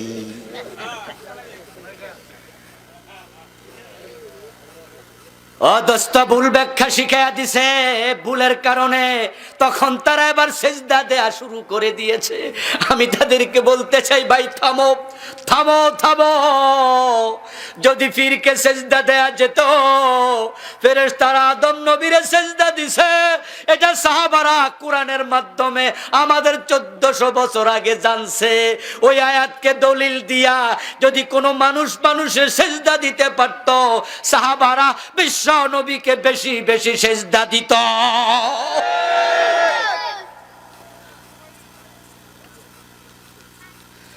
নবী মুহাম্মদ সাল্লাল্লাহু আলাইহি ওয়াসাল্লামের মতো বড় পীর নাই, সাহাবীদের মতো ভক্ত মুরিদও নাই। কিন্তু আবু বকর বিশ্ব নবীর সেজদা দিয়েছে কয়দিন? হযরত ওমর দিয়েছে কয়বার? ওসমান দিয়েছে কয়বার? কথা বলুন, আলী দিয়েছে কয়বার? হযরত ফাতেমা বাবার সেজদা দিয়েছে কয়বার? মা আয়েশা স্বামীরে দিয়েছে কয়বার? তো তোমরা দলিল বুঝলা, রাসূল বুঝলো না, সাহাবারাও বুঝলো না।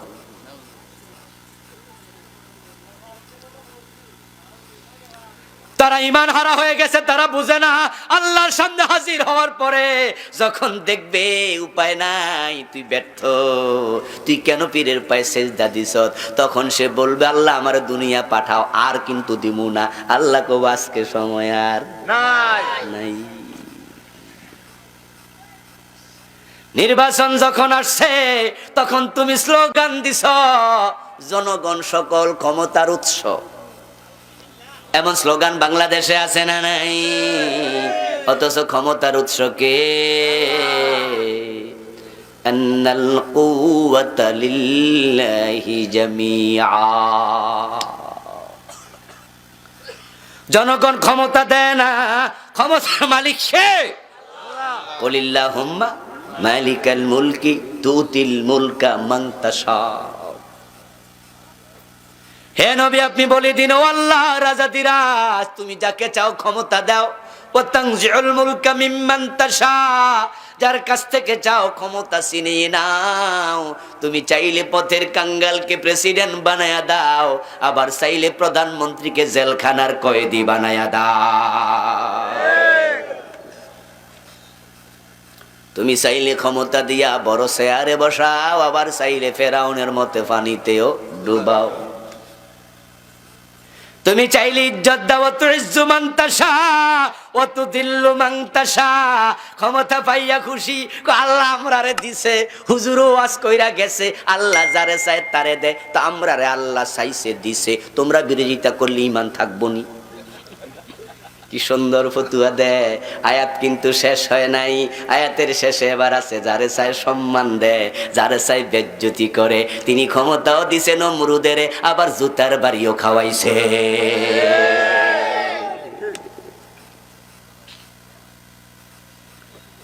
আমার বন্ধু, আপনি যে বললেন জনগণ ক্ষমতার উৎস, ঈমান তো থাকলো না। আল্লাহ কয় ক্ষমতা আমি দেই। এই স্লোগান ঈমান হরণকারী, এটা আর দেয়া যাবে না, দেয়া যাবে না, এটা দেবেন না, বলবেন না। আর জনগণ যে ক্ষমতার মালিক না, এটা তো গতবারে টের পাইছেন।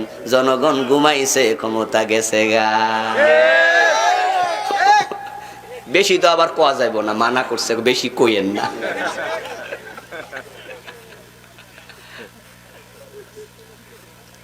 ও মুসলমান, ক্ষমতার মালিক কে? ঈমান হারা হইও না, শিরিক হয়। শিরিক মানে কি? শিরিক মানে হলো যেই গুণ, যে কুদরত, যে হুকুম, যেই বিষয়টা আল্লাহর জন্য নির্ধারিত, এটাতে অন্যকে শামিল করার নাম হলো শিরিক। এখন জিজ্ঞাসা করে, ছেলে হোক মেয়ে হোক দুটা যথেষ্ট কেন? এই স্লোগানে হাজার হাজার লোকের ঈমান কেড়ে নিয়ে গেছে। কেন ছেলে মেয়ে দুটা যথেষ্ট?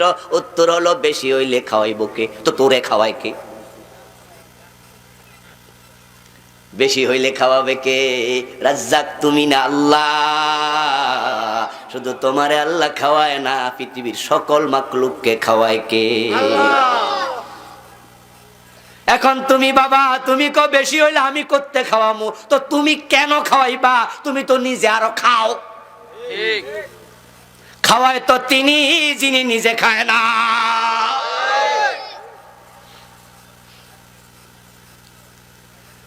এখন আমাদের দেশে স্লোগান ঢুকায় দিছে, পাবলিকের অন্তরে শিরিক ঢুকছে, খাইছে রে বেশি হইলে খাওয়াবো কে। মানুষ কত বোকা, কেন ইমান হারাও দোস্ত? এই জনসম্পদকে জনশক্তিতে পরিণত করে দাও। মানুষের মতো দামি কোনো মাখলুক পৃথিবীতে আর নাই। আন্নাসু মাদিন কামাদিনিদ যাহাবি ওয়াল ফিদ্দা। রাসূল বললেন এক একটা মানুষ হলো স্বর্ণের খনির মতো দামি। তাকায় দেখো, একটা লোটাস কামাল এই দেশে হাজার হাজার মানুষের কর্মসংস্থান করে দিয়েছে, ঠিক কি না? একটা সালমানে প্রমাণ হাজার হাজার মানুষের কর্মসংস্থান করে দিয়েছে। আমাদের দেশে জন্ম নিয়ন্ত্রণ করার জন্য যত টাকা সরকার খরচ করে, ওই টাকা দিয়া যদি পাবলিকের প্রশিক্ষণ দিয়া বিদেশ পাঠাইতো, টাকা আরো বেশি কামাইতো।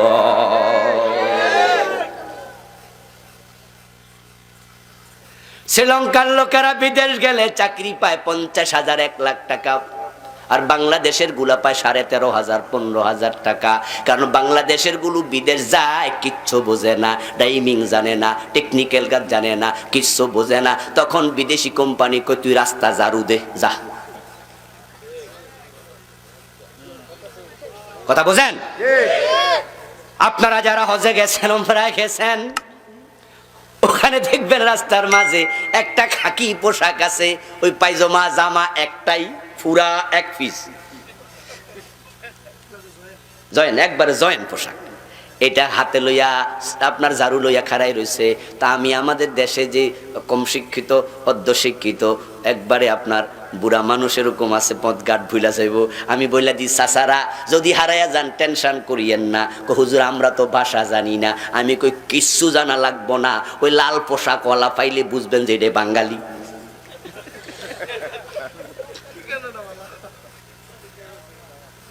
শতকরা 99% এই ঝাড়ুদার বাংলাদেশি। কোন পেশাকে আমি হেও মনে করি না, সব জায়েজ আছে। কিন্তু বন্ধু, এত ছোট চাকরি, কারণ তাদের কোনো প্রশিক্ষণ নাই। তোমরা যদি জন্ম নিয়ন্ত্রণের পিছনে কোটি কোটি টাকা খরচ না কইরা এগুলারে কাম শিখায় বিদেশ পাঠাইতা, দেশে আরো কোটি কোটি ডলার রেমিটেন্স আসতো। কামে নাই, আকামে ফটু। আল্লাহ রাজ্জাক, এটা কতটা সত্য আমরা নিজের চোখে তো নিজেরাই দেখি। আজ থেকে 20-30 বছর পিছনে যান, 1 বিঘা জমিনে দান হতো কয় মন, এখন হয় কয় মন। এই ক্ষেতগুলোতে দান বছরে হইতো কয়বার, এখন হয় কয়বার। একটা পেয়ারা ছিল একটুকু ছোট, গাছ ছিল আম গাছের মতো বড়, কিন্তু পেয়ারা ছিল একটুকু ছোট ছোট। একজনে 10-12টা খাইয়া লাইতাম। আর এখন আল্লাহ গাছ ছোট বানাইয়া পেয়ারা এমন বড় বানাইছে, 3 জনে একটা খাইয়া কুলাইতে পারে না।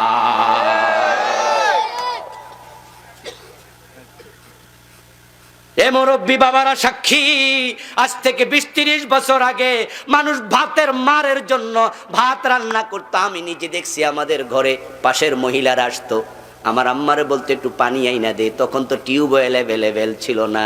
পানি আনার জন্য মসজিদের সামনে টিউবওয়েলে যেত, কলসি কাঁধে নিয়া রসিলায়, মা তার একটু ভাতের মার দেবে। ওই ভাতের মারের সাথে মা কিছু ভাতও দিত, ও নিয়া ছেলে মেয়েরে খাওয়াইতো ভাতের মার। আর আল্লাহ এমন রিজিক দিছে, এখন গরিবের ঘরের মাঝে পোলার চাউল পাওয়া যায়। ওই যে ভিক্ষা করে ফকিন্নি, তার বাড়িতে গিয়েও যদি আপনি 1 গ্লাস পানি খোঁজেন, দেখবেন যে কাঁচের গ্লাস ভিক্ষুকের ঘরেও আছে না নাই? এই কাঁচের গ্লাসে করে পানি দিব। ভিক্ষুকও আছে, লাখ টাকার মালিক আছে না, আছে না? বরং যে জাকাত দেয় আর যে জাকাত নেয়, এমনও হইতে পারে যে নিতেছে হে হেতেছে আরো ধনী। ঢাকা কুক পাওয়া যায় এখন, 2 টাকা দিলে মাইন করে, চোখ বড় করে চায় থায়। টাকা হাতে লইয়া এমনি চাইয়া থাকে, মানে দিলেন কি এটা মিয়া, মানে বুঝায় আর কি কয় না। যদি আপনি কইতে পারেন এমনে চাইলা কেন, তাহলে কিন্তু কয়ে ছেড়ে দিব এটা কি দিলেন মিয়া। আর যদি বলেন যে নাই, তাহলে কইব হাঁটেন কেন, পাশে জায়গা খালি আছে বইয়ালাম।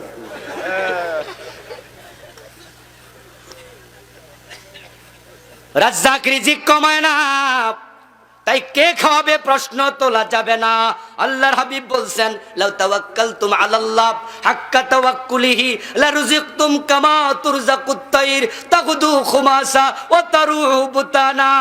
আল্লাহর উপর আকীদা আস্থা বাড়াও, বিশ্বাস বাড়াও, তাওয়াক্কুল বাড়াও, তাহলে পাখিদেরকে তিনি যেভাবে খাওয়ান তোমাদেরও খাওয়াবেন। পাখিদের কোনো ব্যাংক নাই, পাখিদের কোনো গোলা নাই।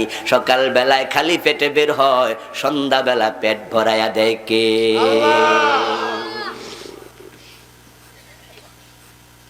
ওই জাহাঙ্গীরনগর বিশ্ববিদ্যালয়ে গেলে দেখবেন এখন অতিথি পাখিতে ভরা।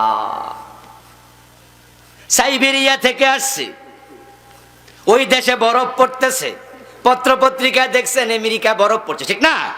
-70 চলে গেছে কোন কোন দেশ, তুষারপাত হচ্ছে। পাখি সেখানে খাবার পাবে না, বরফে পুরো এলাকা ঢেকে যাবে, না খায়া মরবে। আল্লাহ কয়, না না পাখি, তোর জন্য আমি গরিব বাংলাদেশে খাবার রেখে দিয়েছি। দেশটা গরিব, মানুষ গরিব, কিন্তু আমি আল্লাহ তোর খাবার ওই দেশে রাখছি। চলে যা আমার গরিব বাংলাদেশে। কোথায় সাইবেরিয়া, কোথায় বাংলাদেশ, রাস্তা চিনা লোককে। আমাদের বিমান যে বিদেশ যায়, রাডার দরকার আছে না নাই? সেখানে কম্পিউটার নিয়ন্ত্রণ করতেছে, দিক দেখাচ্ছে, এদিকে যাও, ওদিকে যাও, ওদিকে যাও। যদি রাডার থেকে ডিসকানেক্ট হয়ে যায়, বিমান আর নামতে পারবে না। কিন্তু সাইবেরিয়া থেকে বাংলাদেশে আইলো, রাডার পাইলো কই? আবার যখন শীত কমে যাবে, আমাদের মাস এসে যাবে, ফেব্রুয়ারির শেষ নাগাদ আস্তে আস্তে করে এগুলো আবার চলে যায়। তাদেরকে মেসেজ কে দিল, এখন আর বরফ নাই, আবার চইলায়। মেসেজ দেয়ার একজন আছে না নাই? রাজ্জাকের উপরে বিশ্বাস রাখো, ঈমান হারাইও না। যখন হিন্দুদের দুর্গা পূজা আসে, আরেক দল লোক ঈমান হারা হয় শিরিক করে, তারা তখন শিরিক এমন প্রচার করে, আপনার মিটিং এ, বক্তৃতায়, টেলিভিশনে, পত্রিকায় একটা শিরিকি স্লোগান আছে, সেটা হলো ধর্ম যার যার, উৎসব সবার। এখন প্রাইমারি স্কুল, হাই স্কুলের বইতে পর্যন্ত এটা ঢুকাইয়া দিচ্ছে। এটা সম্পূর্ণ কোরআন হাদিস বিরোধী। কোরআনের স্লোগান হলো লাকুম দীনুকুম ওয়ালিয়া দীন, তোমার দিন তোমার, আমার দিন আমার। এর মানে হলো ধর্ম যার, উৎসব তার। হিন্দুদের দুর্গা পূজা মুসলমানের উৎসব হতে পারে না, পারে না, পারে না। অথচ আপনি না বুঝার কারণে আপনি শিরকে উৎসব বলতেছেন। আস্তাগফিরুল্লাহ। উৎসব শব্দের বাংলা আরেকটি প্রতিশব্দ হলো আনন্দ, ঠিক না? তাই লেখে আনন্দ উৎসব, লেখে কিনা? শিরকের কাজ আনন্দ হতে পারে না। আপনি জীবনে মদ খান নাই, কিন্তু কেউ যদি মদ খাওয়ার পর আপনি সাপোর্ট করেন যে খাইলে অসুবিধা কি, যে বেড়া খাইছে তার কবিরা গুনাহ হয়েছে, কিন্তু আপনি সাপোর্ট করার কারণে না খাইয়া কাফের হয়ে গেছেন। হারামকে সাপোর্ট করলে ঈমান থাকে না। আপনি জীবনে জেনা ব্যভিচার করেন নাই, কিন্তু দুটা ছেলে মেয়ে জেনা ব্যভিচার করছে, আপনি শোনার পরে কইলেন এই বয়সে একটু একটু করেই। এমন কিছু লোক আছে না, কয় রে এই বয়সের পোলাপান মানুষ তো, এর মানে উনি বুঝায় এই বয়সে কোনো অসুবিধা নাই। যারা জেনা করছে তারা কবিরা গুনাহগার, কিন্তু আপনি সাপোর্ট করলে কাফের হওয়া লাগবে। এবার বলুন তো, জেনা ব্যভিচার বেশি অন্যায় না শিরিক বেশি অন্যায়? ইন্না শিরকা লাযুলমুন আযীম। তা আপনি শিরকে উৎসব বললেন কেমনে? পুরান ঢাকায় দেখলাম কিছুদিন আগে, কয়েক বছর আগে ঘুরতে গেলাম, এক কাজে গেলাম, গিয়ে দেখি বড় একটা ব্যানার লেখা শারদীয় দুর্গা পূজার শুভেচ্ছা, নিচে দেখি আলহাজ আব্দুল কাদের। মুসলমানের ছেলেরা উৎসব এরকম দুর্গা পূজার শুভেচ্ছা দেয়, আপনাদের এলাকাও আছে না নাই? তাদের সূত্র মাথায় ঢুকাইছে, ধর্ম যার যার উৎসব সবার। আস্তাগফিরুল্লাহ। মুসলমানের কুরবানির ঈদ হিন্দুর উৎসব না, তাই কেমনে গরু জবাই করে কোনো হিন্দু দেখতে আসে না।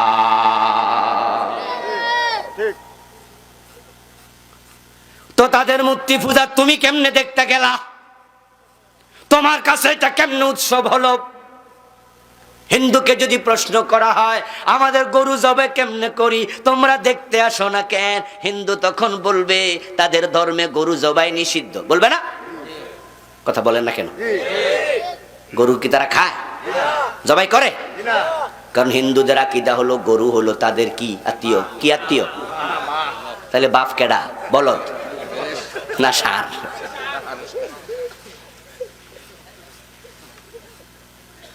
তাদের বিশ্বাস গরু গাই গরু তাদের মা, তাই তারা মা খায় না, কিন্তু মারে দিয়ে হালস।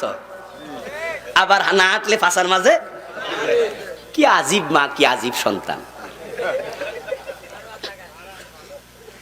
বিবেক থাকলে এগুলো বলতো না, ঠিক কিনা? আসলে বিবেক হারাই গেছে। আমার বন্ধু, এখন আপনি যদি বলেন আমার বাড়িতে গরু জবাই করব, দেখতে আসো, হিন্দু বলবে রাম রাম রাম। এই মিয়া, ধর্ম যার যার উৎসব সবার, সে বলবে না আমাদের ধর্মে গরু জবাই নিষেধ, তাই আমরা নিষিদ্ধ কাজ করি না, দেখতেও যাই না। তাই তামাম বাংলাদেশে কোনো গরু জবাই অনুষ্ঠানে একটা হিন্দুও আসে না।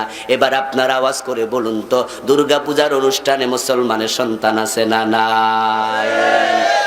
কোন পূজার অনুষ্ঠানে হিন্দুর চেয়েও মুসলমান বেশি। আচ্ছা, আপনারা যখন আপনাদের সন্তানরা যখন তাদের পূজায় যায়, হিন্দুরা মনে মনে কয় আমরা তো তোরার কোরবানি যে যাই না, আমরা আমাদের ধর্মকে শ্রদ্ধা করেছি। বোঝা গেল তোরা এমন মুসলমান নিজের ধর্মকে শ্রদ্ধা করতে জানোস না।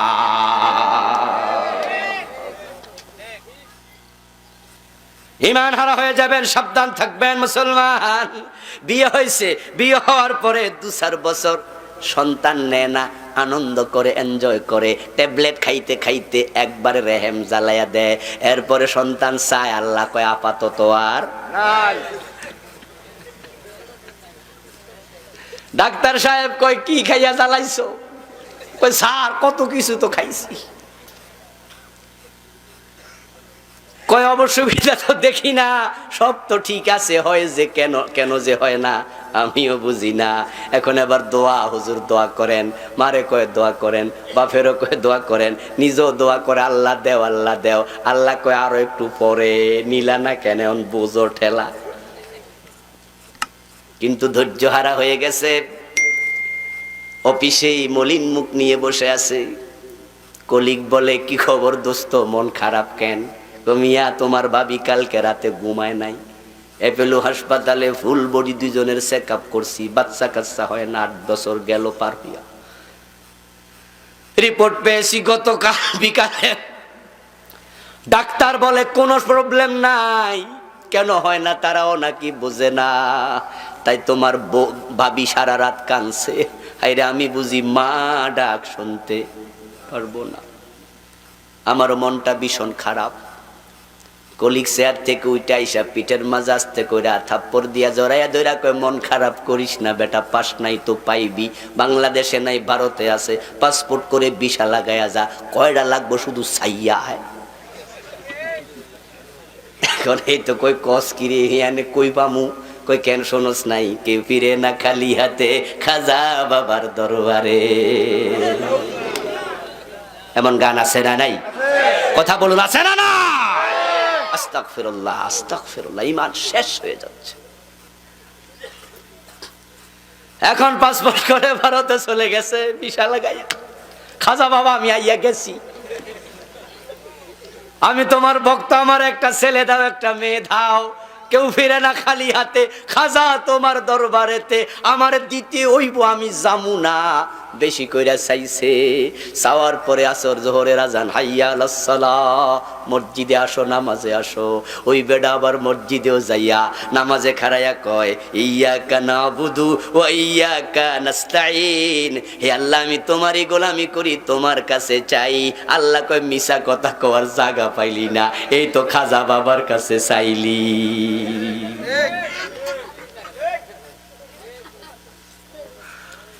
বাইজিদ বোস্তামির কাছে চাইতে যায়, অমুকের কাছে তমুকের কাছে যায়, অত আওয়াজ করে বলুন দেখি সন্তান দেয়ার মালিক কে? ইব্রাহিম আলাইহিস সালাম 86 বছর বয়সে সন্তান হয় নাই, চাইছে কার কাছে? আল্লাহর কাছে। কোরআন নাজিল হয়েছে ইব্রাহিম আলাইহিস সালামের ইন্তেকালের 2500 বছর পরে। ইব্রাহিম বুড়া বয়সে কয়, রব্বি হাবলি মিনাস সালিহিন, ও আমার রব আমার একটা নেক সন্তান দাও। ইব্রাহিম কি দোয়া করছে, আল্লাহ কি সন্তান দিছে, এই আলোচনাগুলো ইব্রাহিমের ইন্তেকালের 2500 বছর পরে নাজিল হওয়া কোরআনের মাঝে আল্লাহ আমাদেরকে শোনায় কেন? কোরআন তো ইতিহাসের কিতাব নয়, আল্লাহ ইতিহাস হিসাবে শোনায় না, তিনি শোনাচ্ছেন শিক্ষার জন্য, বুঝাতে চান তোর বাবা ইব্রাহিম আমার কাছে চাইছে বুড়া বয়সে, তুই ধৈর্যহারা হইয়া খাজা বাবার কাছে চাইবি না, আমার কাছে চা।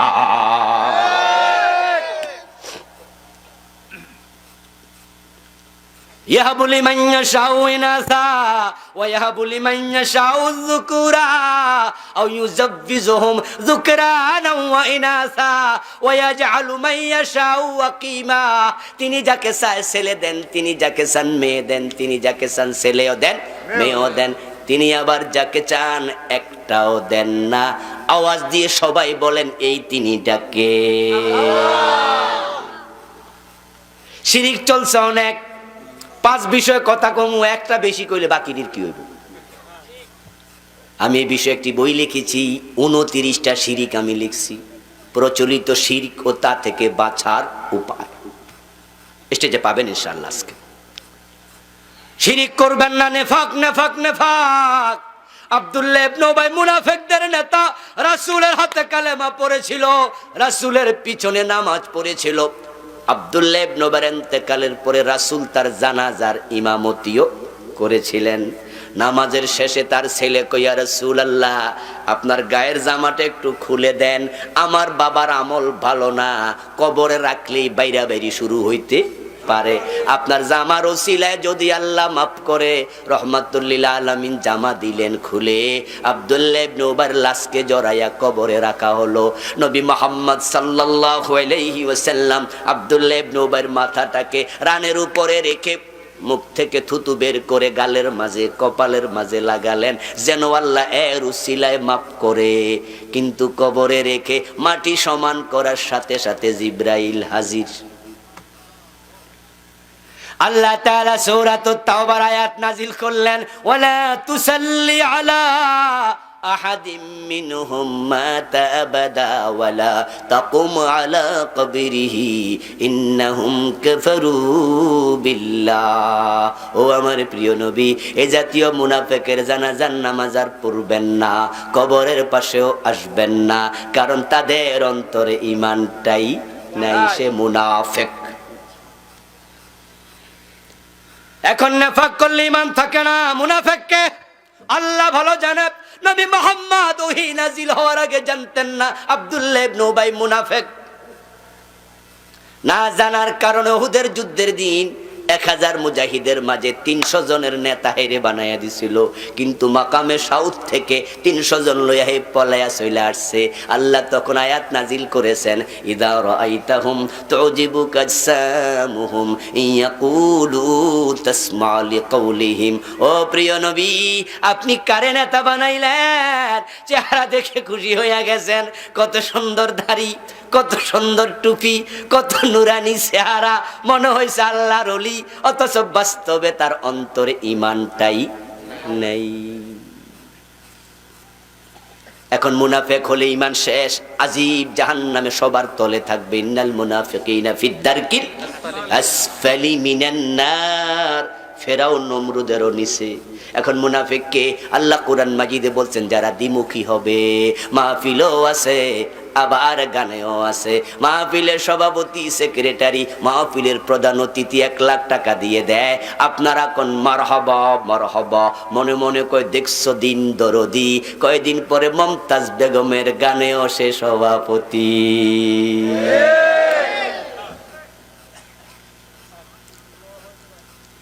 ওখানেও 2 লাখ দিয়েছে, ওখানেও বক্তৃতা দেয়, মাহফিলে এসে কয় ইসলাম আছে, ইসলাম থাকবে, আমরাও আছি। আবুল কালাম আজাদ হুজুর আনছো, তারেক মনোয়ার কই, লাগলে 1 লাখ আমি দিমু, হুজুরে আনো।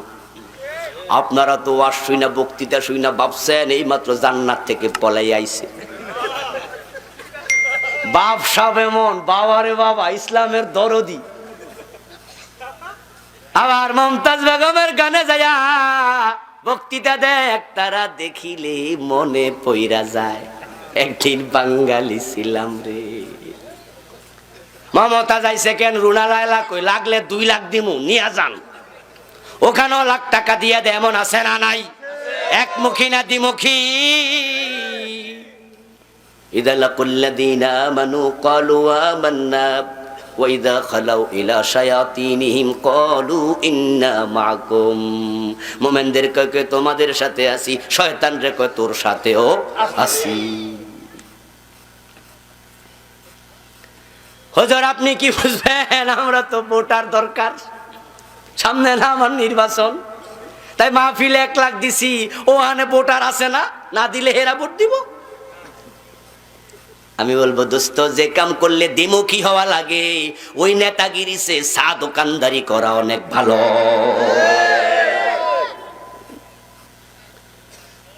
মাসি হয় না মৌমাছি হও, মৌমাছি হও। মাসি দ্বিমুখী, সে টয়লেটও পাওয়া যায়, আবার মিষ্টি দোকানও পাওয়া যায়।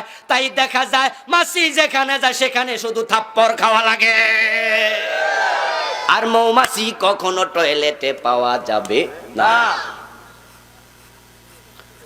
ফুল আছে যেখানে মৌমাছি সেখানে, সে ভালো জায়গায় যাবে, খারাপ জায়গায় যায় না। তাই সব জায়গায় সে নন্দিত, আর মাছি হলো নিন্দিত। খাবারের টেবিলে মাছি বইলে পাবলিক কয় এটা তাড়াতাড়ি মার, হে আবার টয়লেট টাইছিনি কোনো, ঠিক কিনা? এই জন্য কইরে ঝাড়ুলো ফিডা। আবার যখন বিছনায় বসে তখনও কয় বিছনা ঝাড়ুলো।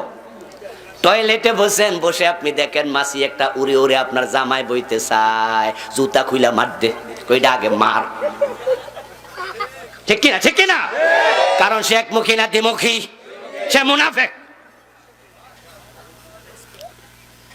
আর ঘরের মাঝে যদি মৌমাছি ঢোকে, বাচ্চা যদি লাঠি লইয়া পিটাইতে যায়, মা কয় ওই জানালা খুইলা দে, মারিস না, জাগ্গা, ঠিক না?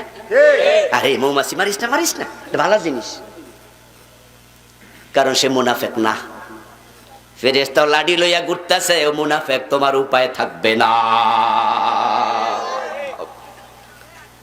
মুনাফিক তারা যারা আল্লাহর আইনের কথা শুনলে চেহারা কালো হয়ে যায়।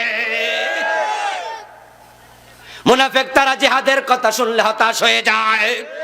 মুনাফিক তারা যারা কথায় কথায় মিথ্যা বলে। মুনাফিক তারা ওয়াদা খেলাপ করে। মুনাফিক তারা আমানতের খেয়ানত করে। মুনাফিক তারা ঈমানওয়ালাদেরকে তারা টিটকারি দিয়া কথা বলে। ويقول المنافقون والذين في قلوبهم مرض غر هؤلاء دينهم। মুনাফিকরা ইমানদারদেরকে দেখলে বলতো ধর্মান্ধ, মৌলবাদী, নতুন গালি না, নতুন গালি না। মুনাফিকরা বলে আমরা মুসলমান, আমরা ইসলাম মানি, তবে তোমাদের মতো এত বেশি মানি না। আমরা কি মসজিদে সাদা দেই না? আমরা কি নামাজে যাই না? সব জায়গায় ইসলাম টানেন কেন মিয়া? সংসদও ইসলাম লাগবে, বিয়াতেও ইসলাম লাগবে, ব্যবসাও ইসলাম লাগবে, রাজনীতিতে ইসলাম লাগবে। থামেন তো মিয়া, সব কি আর মানা যায়? আর মানবেন তো, আপনি তো মৌলবাদী, আপনি ধর্মান্ধ। আমরা মডারেট, আমরা আল্ট্রা মডার্ন, আমরা সুবিধাবাদী। আল্লাহ কোরআনে কয় যারা এদিকও যায় ওদিকও যায়, মুযাবিযাবিনা বাইনা যালিকা লা ইলাহা উলা ওয়া লা ইলাহা উলা। তারা এদিকও যায় ওদিকও যায়, ইসলামও কিছু মানে আবার তাগুতও কিছু মানে। সুবিধাবাদ জিন্দাবাদে মোমেন হওয়া যাবে না। আমাদের মৌলবাদী বলে গালি দিলে আমরা রাগ হই না, রাগ হবই বা কেন? তারা তো আমাদের কর্মের স্বীকৃতি দিচ্ছে, যদিও তারা গালি হিসাবে দেয়। মৌল মানি মূল, বাদী মানি ওয়ালা, মৌলবাদী মানি মূলওয়ালা। আমরা ধর্মের মূলে থাকতে চাই, আমরা আগাবাদী হতে চাই না।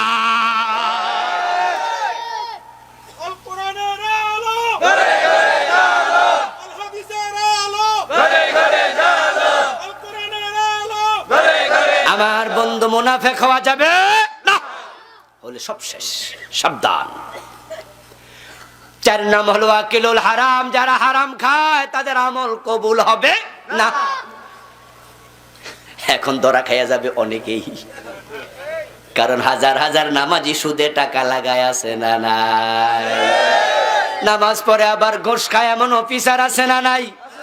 নামাজ পড়ে ব্যবসায়ী ওজনে কম দেয়, মালে বেজাল দেয়। নামাজ পড়ে মানুষ ঠকায়, প্রতারণা করে। গাই গরু বাজারে বেচতে যখন নেয়, উলানটা ফুলায়, 3 দিন বাচ্চারে দুধ খাওয়ায় না। পাবলিক মনে করে অনেক দুধ, পরের দিন দেখে অর্ধেক নাই। এমন আছে না নাই? মুরাদনগর আর দাউদকান্দি নাই, ঠিক না? নামাজ পড়েন আপনি, পরের জমি দখল করেন, জাল দলিল করে হাজী সাহেব, আছে কিনা? এলাকার নেতা, মসজিদের সেক্রেটারি, সভাপতি, কোষাধ্যক্ষ, হ্যাঁ মসজিদের প্রভাবশালী সদস্য। ওই নামাজি যখন এলাকার নেতা, মসজিদের নেতা বিচার করতে যায়, ঘোষ খায়া বিচারটা উল্টায়া দেয়। উনার কাছে পাবলিক বিচারের লাইয়া যায়, যাইয়া কয়, সর্দার সাহেব আমার তো এই ব্যাপারে একটা বিচার হবে আগামী অমুক তারিখে, আপনি কিন্তু যাওয়া লাগবে। সর্দার সাহেব কো না না, খুব ব্যস্ত, সময় নাই। কো না না, কিছু রিক্সা ভাড়া আমি দিয়ে যাইতেছি, ধরেন আপনি রিক্সা ভাড়াটা রাখেন। রিক্সা ভাড়া খুইলা দেখে 10,000 ভাড়া দিছে না, রিক্সা কিন্তু দিছে।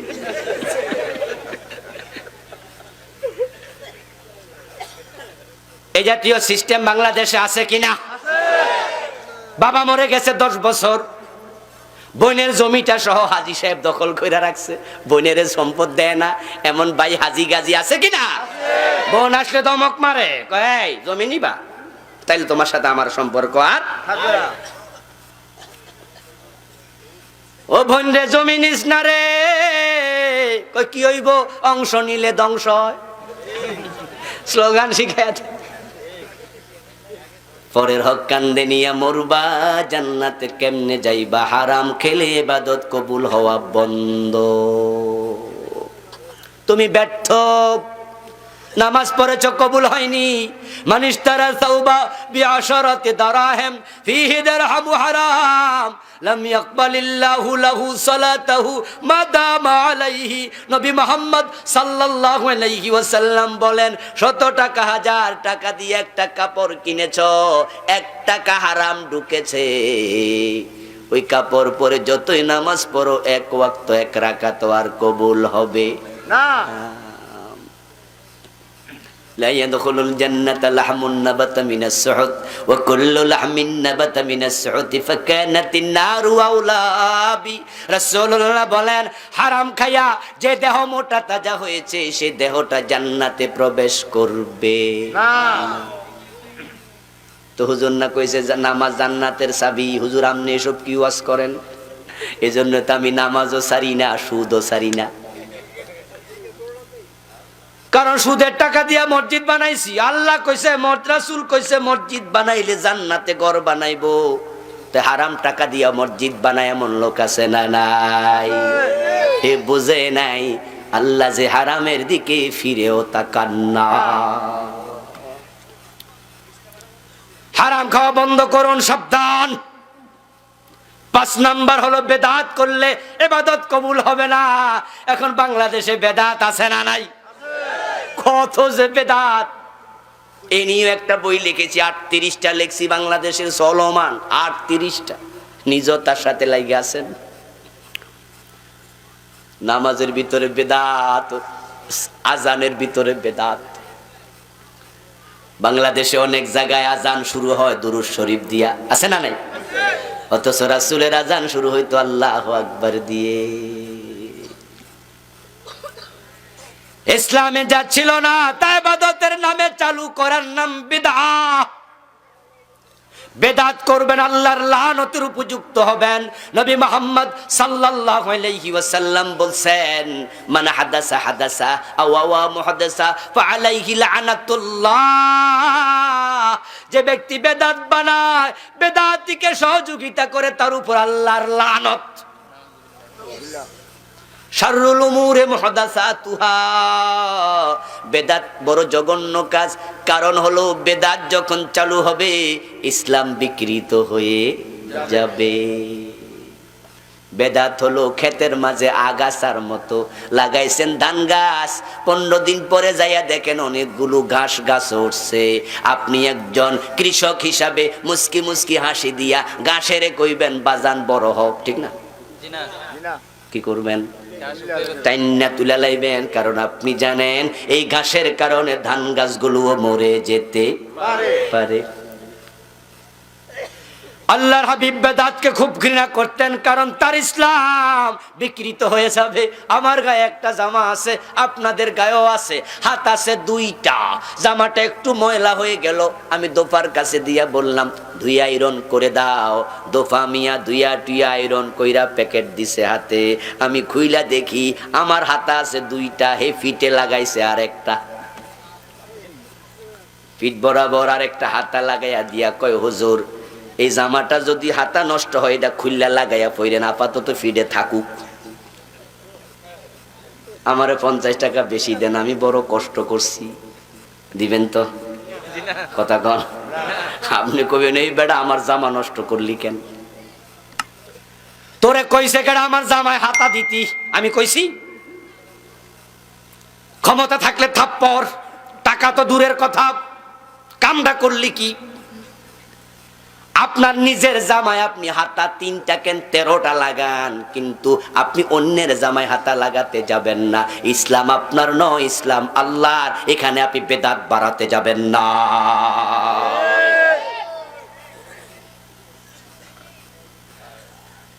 রাসূলুল্লাহ সাল্লাল্লাহু আলাইহি সাল্লাম হিজরত করে মদিনায় গেলেন। রাতের বেলায় সাপরে সাহাবীদেরকে নিয়ে বসলেন। নামাজের টাইমে মানুষকে ডাকা দরকার, কেমনে ডাকবো পরামর্শ দাও। তখন আজান চালু হয়নি। একজন সাহাবী হাত তোলা দিয়া বলে, ইয়া রাসূলুল্লাহ, নামাজের টাইম হলে একটা ঘন্টা ধ্বনি আমরা বাজামু, টুসটুস করে টুন টুন টুন টুন আওয়াজ, পাবলিক আসবে। রাসূল বলে, তোমার পরামর্শ পছন্দ হলো না। আরেকজন সাহাবী হাত তোলা দিল, ইয়া রাসূলুল্লাহ, আমার পরামর্শ একটা সিঙ্গালন, ফো ফো করে আমরা আওয়াজ করবো, মানুষ বুঝবে নামাজের টাইম হয়েছে। রাসূলুল্লাহ বলেন, পছন্দ হলো না, যাও বাড়ি চলে যাও, দ্যাটস ওকে। সবাই ভাবো কেমনে আজানটা ডাকা যায়, মানুষকে আজান মানে আহ্বান করা, কেমনে আহ্বান করা যায়। আব্দুল্লাহ ইবনে যায়েদ রাদিয়াল্লাহু তাআলা আনহু একজন প্রখ্যাত সাহাবী, তিনি বলেন, ভাবতে ভাবতে ঘুমায়া গেলাম। ঘুমের ঘরে স্বপ্ন দেখছি আল্লাহর এক বান্দা একটা ঘন্টা ধ্বনি হাতে লইয়া হাঁটছে। আমি তাকে ডেকে ডাকলাম, ও আল্লাহর বান্দা, ঘন্টা ধ্বনিটা আমার কাছে বিক্রি করবা নাকি? ওই আল্লাহর বান্দা জবাব দে, এটা দিয়া তুমি করবা কি? তখন আমি স্বপ্নে তাকে বললাম, নামাজের টাইম হলে আমি এর মাঝে আওয়াজ করব, বাড়ি দেব, পাবলিক বুঝে দৌড়াই আসবে নামাজের জন্য। তখন ব্যক্তিটা বলে, আমি এর চেয়ে ভালো কিছু শিখাতে চাই, শিখবা নাকি? আমি বললাম, অবশ্যই, বলো দেখি। আল্লাহু আকবার বলে আজান শুরু, শেষ পর্যন্ত আমারে শোনালো।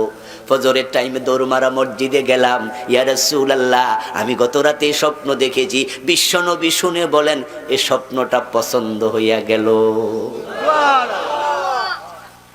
কমিয়া বেলাল পানাদি বিসসালাম, সহিহ বুখারী হাদিস নাম্বার 569। ও বেলাল দাঁড়াও, তোমার কণ্ঠ বড় তাজা। ও আব্দুল্লাহ, তুমি বেলাল রে কি স্বপ্ন দেখছো শোনাও। বেলাল দিতে থাকুক আজান। শুরু হয়ে গেল আল্লাহু আকবার দিয়া আজান। শব্দ শুনে হযরত ওমর ঘুম থেকে লাফ দিয়া উঠছে। চাদরটা গায়ে দিয়া দৌড়াতে দৌড়াতে বিশ্ব নবীর কাছে হাজির। ইয়া রাসূলুল্লাহ, এত সুন্দর শব্দ পাইলেন কই? কে শোনালো, কে শিখালো? হযরত ওমরের কথার প্রশ্নের জবাবে রাসূল বলেন, আব্দুল্লাহ স্বপ্ন দেখেছে এই রাতে। হযরত ওমর বলেন, হুজুর এই স্বপ্ন তো আমিও দেখেছি। বিশ্ব নবী বলেন, ফালিল্লাহিল হামদ, সকল প্রশংসা কার? ওই স্বপ্ন আরো সাব্যস্ত হলো, ওই স্বপ্ন আল্লাহই দেখাইছে। এখন আপনার আল্লাহু আকবার না দিয়া দুরূদ শরীফ দিয়া শুরু করলেন, বেদাত হয়ে গেল। ও বন্ধু বলবেন, হুজুর অসুবিধা কি? দুরূদ শরীফ তো ভালো জিনিস। আমি বলবো আপনার সাথে আমি একমত, দুরূদ নিশ্চয়ই ভালো। জোহরের নামাজের ফরজ কয় রাকাত? 2 রাকাত পড়ার পর আত্তাহিয়াতু আছে না নাই? এখন কেউ যদি বলে শুধু আত্তাহিয়াতু না, আমি দুরূদ শরীফও পড়বো, নামাজ হবে তো? ওলামায়ে হানাফের ফতোয়া হলো, যদি কোনো ব্যক্তি ফরজ নামাজের 2 রাকাতের পরে 4 রাকাতের জায়গায় 3 রাকাতের জায়গায় আত্তাহিয়াতু পড়ার পরে দুরূদ শরীফ পড়ে ফেলে ভুলে, তাকে সাউ সেজদা দিতে হবে। জরিমানা দাও, তুমি দুরূদ শরীফ পড়লা কেন? এতে বোঝা যায় রাসূলের ইসলামে মন মতো বাড়ানো যাবে না, কমানো যাবে না। আল্লাহু আকবার বলে আযান শুরু, আপনার কাম কি? ফাকুলু মিসলা মা ইয়াকুলুল মুয়াজ্জিন, মুয়াজ্জিন যা বলে তুমিও তাই বলো। আপনিও বলবেন আল্লাহু আকবার, মুয়াজ্জিন বলে আশহাদু আল্লা ইলাহা ইল্লাল্লাহ, আপনিও বলবেন আশহাদু আল্লা ইলাহা ইল্লাল্লাহ। আযানের জবাব আছে না নাই? আছে। মুয়াজ্জিন বলবে আশহাদু আন্না মুহাম্মাদুর রাসূলুল্লাহ, আপনি কি বলবেন? এ ভুলটাই চলছে বাংলাদেশে, এটাই চলছে। আমাদের ওস্তাদরাও কইছে, আমরাও কই, হুজুররা কই, আমরাও কই। অথচ রাসূলের বক্তব্য হলো না, ফাকুলু মিসলা মা ইয়াকুলুল মুয়াজ্জিন, মুয়াজ্জিন যা বলে তোমরাও ঠিক তাই বলবে। এখন বন্ধু আপনি আমি এখানে ভুল চলছি। তারপরে মুয়াজ্জিন বলবে হাইয়া আলাস সালাহ। এখন আপনি যদি কোন নামাজে আসো, আপনিও কোন ও মুয়াজ্জিন তুমিও আইও। বিষয়টা অসুন্দর হয়ে গেল। তাই রাসূলুল্লাহ বলে, এখানে তুমি বলবে লা হাওলা ওয়ালা কুওয়াতা ইল্লা বিল্লাহ। মুয়াজ্জিন বলবে হাইয়া আলাল ফালাহ, আপনি বলবেন লা হাওলা ওয়ালা কুওয়াতা ইল্লা বিল্লাহ। মুয়াজ্জিন বলবে এবার ফজরের নামাজ যদি হয় তাহলে বলবে আসসালাতু খায়রুম মিনান নাওম, বাংলা অর্থ হলো ঘুমের চেয়ে নামাজ সেরা। এখন আপনি কি কইবেন? আমাদের দেশে আমরা শুনেছি আপনি বলবেন সাদাকতা ওয়া বারিদ্দাহ। অথচ আল্লামা মোল্লা আলী কারি রাহিমাহুল্লাহ বলেন লাইসা লাহু আসলুন, এর কোনো ভিত্তি নাই। আল আসরার আল মারফুয়া পৃষ্ঠা নম্বর 233। বরং আপনিও বলবেন আসসালাতু খায়রুম মিনান নাওম, হ্যাঁ নামাজ শ্রেষ্ঠ ঘুমের চেয়ে। তারপরে আবার হাইয়া আল্লাহু আকবার, আল্লাহু আকবার, লা ইলাহা ইল্লাল্লাহ। এখন আপনি কি করবেন? আমাদের দেশে দোয়া শুরু, অথচ এটা সুন্নাহ নয়, বিকৃতি শুরু চলছে, বিকৃতি। রাসূলের বক্তব্য সুম্মা সাল্লু আলাইয়া, তুমি আজান শেষ করার পরে, আজানের জবাব দেওয়ার পরে দুরূদ শরীফ পড়ো, কারণ দুরূদটা বাকি রইছে।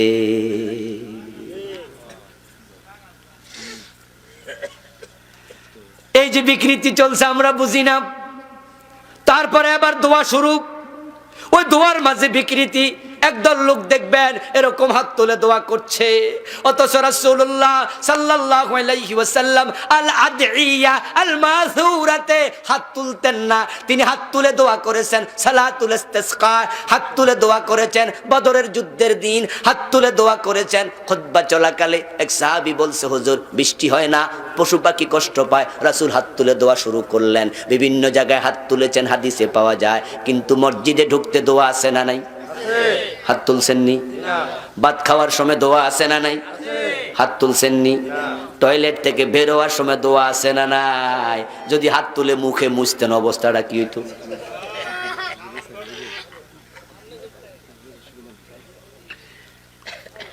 গাড়িতে ওঠার সময় দোয়া আছে না নাই? হাত তোলেন। ও বন্ধু, রাসূল সাল্লাল্লাহু আলাইহি ওয়াসাল্লাম নিত্য নৈমিত্তিক দোয়াতে তিনি হাত তোলেন নাই, আজানের পরও দোয়া করেছেন, হাত তোলার একটা হাদিসও নাই। রাসূল যাহা করেন নাই তা আমরা করব না, রাসূল যাহা ছাড়েন নাই তা আমরা ছাড়ব না, এটার নামে ইসলাম।